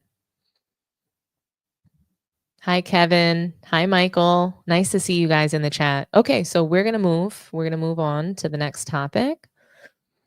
And I'm really excited about this topic just because talking about the Warriors is always exciting. And yeah, I mean, they're a dynasty that seems to have been dying. And I'm really actually, no, Sneed. I'm not talking about the Cavs, but I will. I have plans to talk about the Cavs because they are undefeated and they deserve a lot of love. And I suspect we're going to mention them tomorrow on Man Down. So don't worry. We'll have some Cavs content for you, but don't worry. If we don't get to it tomorrow in our show, I will definitely be covering them and just their win streak because it is really, really incredible. So shout out to the Cleveland Cavaliers who are doing well. You know, I don't think anybody expected them to sort of be on this tear and be such a good team without LeBron James. So that's going to be really just an interesting topic for me to cover when I get around to it. But right now the Warriors are on the table and they've struggled mightily since they won their last title in 2022. And that was 4 titles in an 8-year span. Steph Curry built a dynasty in Golden State, and they are a beloved team in the Bay Area and in the NBA. Steph Curry is the quintessential sort of like everyday man turned superstar in the NBA with godlike performances in the medal rounds of the Olympics, holds the record for the most three-pointers of all time, and he's beaten LeBron James 3 times in the finals. He also holds the best regular season record with the Warriors for 73-9, although we all know how that year turned out. Pretty bad, right? Pretty pathetic. But 2023, obviously Jordan Poole gets knocked the fuck out by Draymond Green just for having pool parties, not Diddy parties. And they were eliminated from contention by the Lakers, who went to the Western Conference Finals that year. Then last year, Draymond Green continues to be a nuisance and a cancer in the locker room as well as on the court.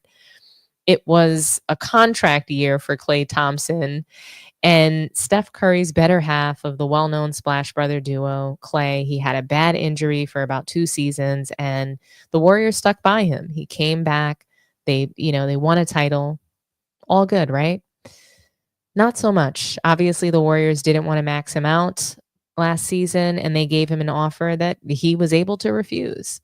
The contract talks were so bad that Klay was miserable, and he played like shit, and it really affected the locker room. And in the very last game of their season, where they didn't even make the playoffs, Klay shot 0 for 10 from 3. A big fat 0. It was such a bad game that Steph Curry cried after it. He knew their team was blowing up and Klay was leaving. It was emotional for sure. Klay was expeditiously traded to the Mavericks, where, by way, he's been playing. Klay has just been playing amazingly well. So he's playing fantastic, ready to catch and shoot in the corner at will, just like Luka needs him to. He had an iconic, record-breaking debut with the Mavs, the perfect way to start his tenure with their squad. The Warriors played the Mavs last night or 2 nights ago, and Steph Curry went unconscious in the fourth quarter. I mean, he was locked in to win. He hits a difficult, highly contested 3, just like he did in the Olympics, and it was night-night for the Mavs. He aggressively shouts into the camera, "This is my shit. You want to leave?" And, Draymond Green, he reacts to the game on his podcast where people who are not serious about winning live. So let's have a listen.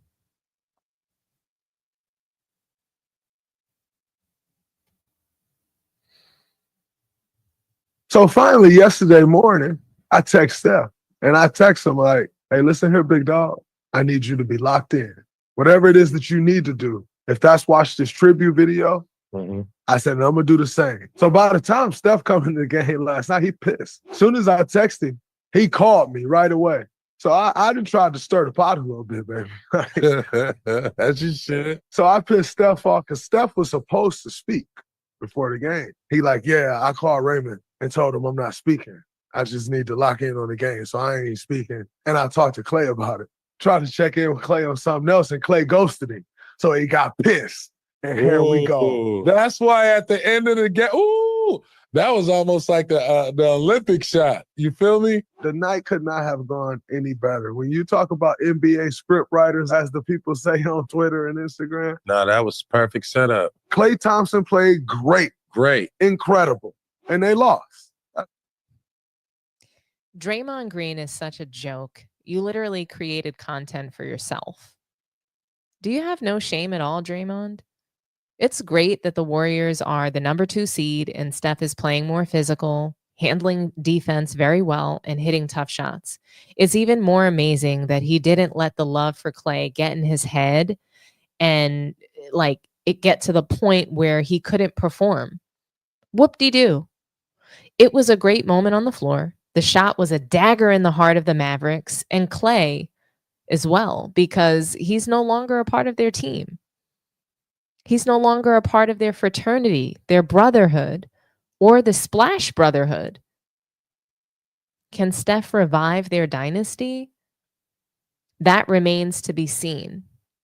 I'm curious to hear about what you guys think, and I'll read some comments, but it's interesting because I saw Sneed saying that Klay averaged 18 points a game last year versus 15 points a game with the Mavs. And I just think his role is much different. The Warriors move the ball very well. And I think Klay is expected to be a bigger scorer, especially last year. I mean, how could he not be expected to score more points when he was able to drop 41 points at will the season prior?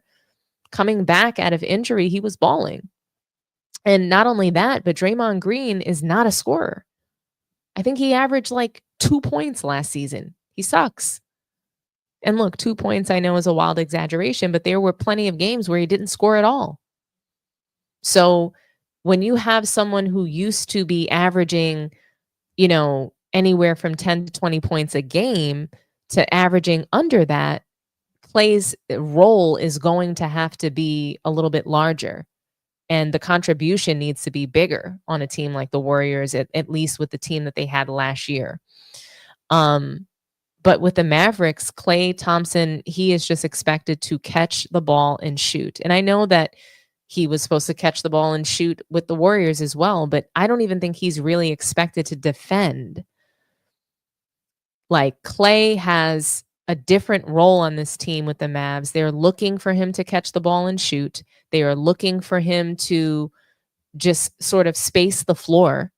Kyrie Irving and Luka Doncic, they are there to be the scorers. Klay is not expected to be a splash brother on this team. So I'm good with the 15 points. So, yeah.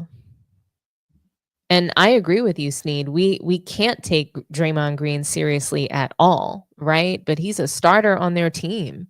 And it's just like, he's wasting a roster spot as far as I'm concerned. I think that Draymond should be out of the league. And I've thought this for a while. He's just a nuisance. And he's pretty much there for the same reasons as Bronny. He's famous. He has a podcast. He runs his mouth. He's there for storylines. So I'll continue to read some comments. I'll throw up the phone line. And yeah, we can take, like, I think I have time for about 2 more calls and we'll call it. Let's see. Here's the phone number, guys.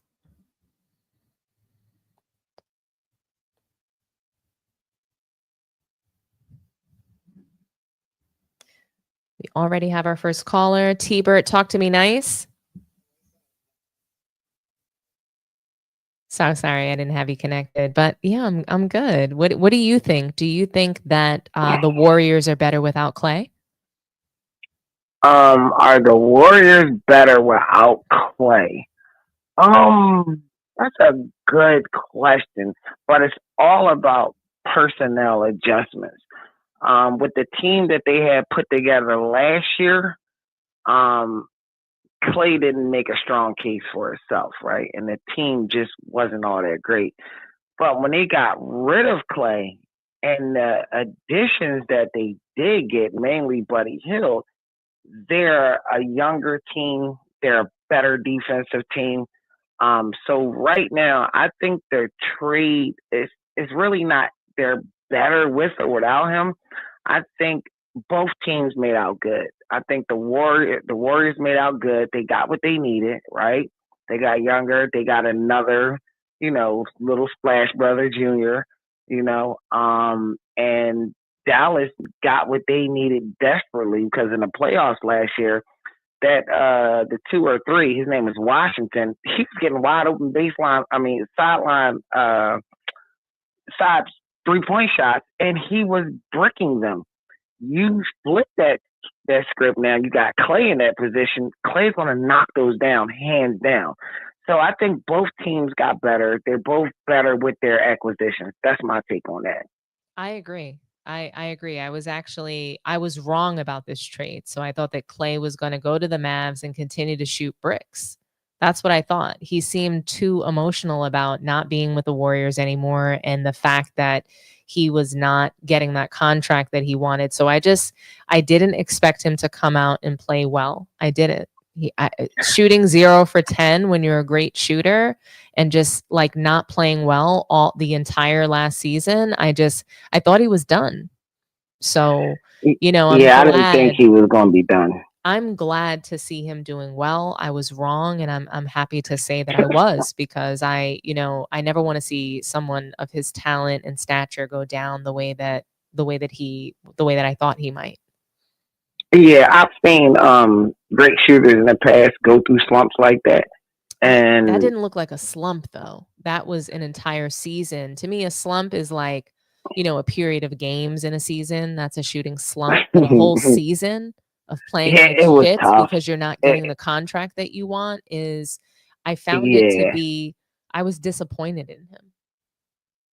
Yeah, you know what? When he was going to Dallas, I knew he was going to be okay, because two things that I know about basketball. Shooters shoot, and that's what they're going to do. And I knew he was going to be a shooter and shoot. And Klay, he got that dog in him where, he got a point to prove now. So I seen that dog come out plenty of times. I remember he went at it with Booker, because Booker was challenging him as the best light skinned small forward or two guard. So and him and Booker almost got into a fight. So I saw that dog in him. I knew he was going to be okay, and it's making out really good for Klay. But my worries about Dallas.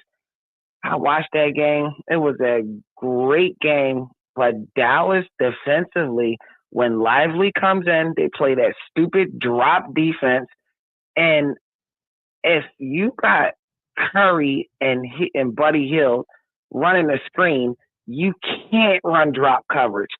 Like, you just can't do it. And Luka Doncic, he is an absolute disaster on defense. I saw this one play in the fourth quarter where he got spun around. He did 2 360s because he didn't know where his man at and where the ball was coming from, where the cut was coming from. He's a disaster on defense. That's what worries me about them. But the Warriors, I think the sky's the limit. As long as they can stay healthy, Draymond can stop being Draymond on the court and absolutely destroying the Golden State Warriors, because, in my opinion, he destroyed the dynasty. I think the sky's the limit for them as long as they can stay healthy and keep Draymond under control. There's just never any telling with Draymond Green. I think that he cost them the title in 2016. I think he cost them their 2023 season where they had a chance to repeat potentially, I just think that I hope that they can get off of Draymond Green. I want him out. I'm tired of him. Dom, I'm with you, but that window has closed because Golden State had a chance, right? They had to choose between Draymond and KD. Mm-hmm. That team was a dynasty with or without Draymond. When they got Klay, KD, and Steph, they chose Draymond, right? That game, when they chose Draymond over KD, it gave Draymond the ultimate green light to act like a goofy on the court and be the ultimate disruptor on the court at all times. So, I would like to see him gone too, but that's not wishful thinking. They just gave him a big contract. They gave him his money. He destroyed the dynasty because it was a dynasty with KD. And then they had Poole. He messed that up. He absolutely obliterated another. They probably could have four-peated when they had KD. But it's done. So that window is done with trading Draymond. Draymond will be there through Steph Curry's duration because Steph Curry is going to ride for him. And you got to remember, Draymond is the little light-skinned boy's protector, too. He is their fake tough guy, if there's any tough guys in this league anymore. But if there's one, I guess you can call him Steph's protector. So he's there for the ride. I want to believe that it's because he's there to protect Steph Curry, but something just makes me feel like he's blackmailing the organization too, like he's bullying them or manipulated them. I don't know. It just doesn't add up to me.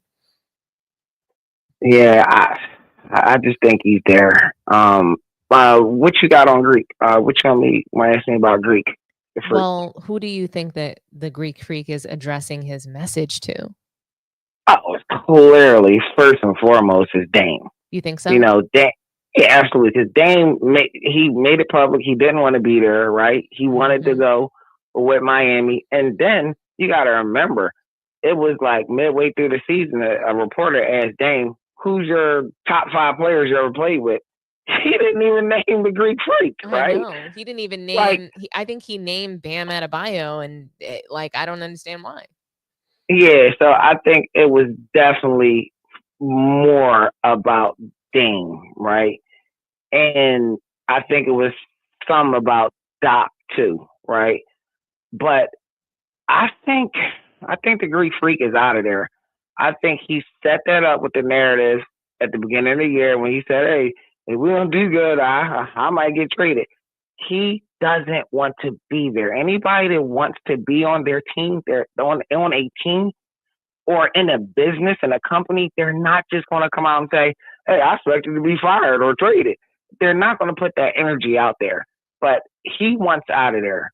But he has to realize this is his mess that he made. He had a good coach that gave that team progress, right? They were on an uphill trajectory. You wanted him gone. Okay, he's gone. Now you got Doc. That's who you wanted. All right, things are looking bad. All right, now you wanted Dame. It's not working out. Now you're coming at Dame. But I'm just going to reiterate something I said before. The reason why that they're struggling, right, it's more because of the Greek Freak does not have a bag. He is a 6'11" LeBron, okay? Like, he does not have any moves at all, no go-to moves. He bum rushes the lane like it's no tomorrow. And you got to realize something. This was the perfect storm. The perfect storm was the Greek Freak can't stretch the defense, right? And the perfect storm is just like the Holy Trinity. Then here comes Dame, which seems like the savior, which Dame could have been productive, but when you had Doc and Dame, that doesn't match. You look at Doc's history in coaching.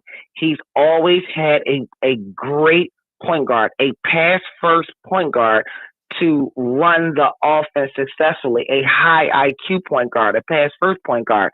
That is totally opposite of Dame.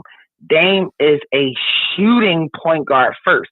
Look at Doc when he was a player for the Atlanta Hawks. He was a pass-first point guard, and he's instituting that same type of offense that they ran in Atlanta in the 90s with him. So when you have a shoot-first point guard, it's not going to go well. Your point guard is not going to mix with Doc's system, right? Doc can't make adjustments because he's too old school, and he refused to acquiesce to the new style of basketball, okay? So Doc and Dame are a disaster together. And then you got the Greek Freak. He can't stretch the court. Then they don't even run pick and rolls and screens with Dame and the Greek Freak, right? Which is another disaster. They run it with the center. What's his name? Brook Lopez. The shooting three. They run it with Brook Lopez, which is a disaster because that's just a pick and pop. That's never going to be a pick and roll, so that's easy to defend, right? So this was the Holy Trinity, but Greek, you asked for it. And let me say one thing positive about Greek. I do love his mentality. I do love his motor. His game, but his mentality, his motor, he don't play that buddy stuff. I do like that. That's old school, but you did this to yourself, Greek, and let's see where you end up next year. What you think? I agree with you. I think I don't know if he's out of the Bucks. I think that the Bucks will still continue to try to hold on to Giannis. They drafted him, they've groomed him. I see them continuing to try to capitulate to Giannis. No star is going to the Milwaukee Bucks. That's not going to happen. So they're going to do everything that they can to try to hold on to him, whether it's trade Dame for exactly who he wants, bring in another coach exactly who he wants. I don't imagine that Giannis actually wanted Doc Rivers. How could he want that after seeing his performances, or lack of winning with other teams? Like, I understand, like, he is one of the most winningest coaches we've ever seen, Doc Rivers. But I just don't know, or I don't understand how Giannis could have thought that he was a fit. I think the organization was desperate to please him, and they just went fire happy with coaches, brought in Doc Rivers, got Dame Lillard. They wanted to show him that they were working for him. And I don't think that they were rushed moves. They were their backs were up against the wall and they needed to do something. And they just wanted to show him, hey, Giannis, we're willing to make any moves that you need us to make. We're willing to, retool this organization. We want to win and we want to see you succeed and we want your legacy to be great with the Milwaukee Bucks. So, I think that Giannis, I could see him going to the Knicks. I can see him going to the Lakers. I see him going somewhere else. I just don't know how soon, when, but I know that the Milwaukee Bucks are not just going to want to part ways with him and just say, F it, let's get rid of him and blow up this whole team. I think they really want to figure out how to continue to build around Giannis because they see an upside. He's a foreign player in the NBA and they are protected. The NBA wants the game to be easier for them. It's like affirmative action for the NBA. So they bring in these foreign players. They allow for certain officiating. He's allowed to bum rush the lane, play rugby, completely run over defenders, carry the ball over his head, gallop down the court, traveling, taking 9-10 steps into the paint. Doesn't matter. It's totally fine. Yeah, he doesn't have a high skill set at all. But he's very low skilled. And I think that when you say that he's a 6'11" LeBron, I agree with that wholeheartedly. It's just that LeBron makes it look a little bit better. He has a little bit more skill and finesse when he's bum rushing the paint. He'll drop his shoulder down. He does little things to make it seem like he's not charging, whereas Giannis is just openly and blatantly charging into the lane. He doesn't care. And the rest, and they know that they're going to allow it. That's when he goes and plays in FIBA, he gets ejected because he's not allowed to run over defenders in FIBA the way that he can do it in the NBA because the refs are allowing it. They're allowing it for the foreign players. Right. Absolutely. Dom, before I go, can I close out real quick? Of course you can. All right. I just want to give a shout out to all the mods in here. Thanks. I see that we all are doing a good job. Shout out to all the mods. Sometimes it can be a little challenging in there with some people's comments, but shout out to all the mods. Thanks for everybody that came through. Like Great T News, she's awesome. Mel from Man Down Fort, shout out to them because they was in the chat earlier. And shout out to you, Dom. Thanks for producing a great show. And a lot of people in your comments, they definitely appreciate it. So everybody make sure y'all hit the subscribe and like button. And Dom's going to end the show soon. So tune in next time. Thank you so much, Dom. Thank you so much, T-Bert. You're awesome. I really appreciate you, buddy. All right. Talk to you. Bye. Talk to you soon. Bye. Yeah, guys. I mean, you guys have been awesome tonight. I really, like I said, it was really great to come back and have a really great audience with great comments. Please do me a favor, like the show, subscribe to the channel if you haven't done so already. Okay. It looks like we have 162 people in here right now. Okay. How many people do we have watching? So let's see, we have 162 people watching. How many people do we have liking? We're at 137 likes. That's really great. Thank you so much, guys. Honestly, amazing. Really appreciate you guys. Like I said, like the video, subscribe to the channel, and I will see you guys tomorrow at 4:30. We're going to be streaming on Man Down. I'll be streaming the show to my channel as well. So thank you so much, everyone. T-Bert, I see some new people in here. Daily Fix, SJ Fish, nice to see you again. The Demonant, stand up. No, I'm not talking about Mike Tyson or Jake Paul tonight. I know that they're trending. I do find it to be I find them to be totally ridiculous. I think that it's an embarrassment to the sport that Mike Tyson and Jake Paul are going to fight. Mike Tyson is 1,000,000 years old. He deserves to, you know, I just really believe as a legend in the sport that he deserves to stay as a legend and to, you know, for us to remember him as such, not to remember this kind of spectacle. I don't agree with it. I don't support it at all. When Floyd Mayweather was doing this as well, I did not respect it. I want to see real sport. I want to see real fights. I don't want to see this kind of nonsense. So, yeah, I don't really have too much to say about that fight. But thank you guys so much for joining me. Good night. Get some rest. For anybody who joined from Guam and the Philippines, thank you so much for watching. If it's early for you, if it's late for you, have a good night and a good morning. And thank you so much for watching. Bye-bye.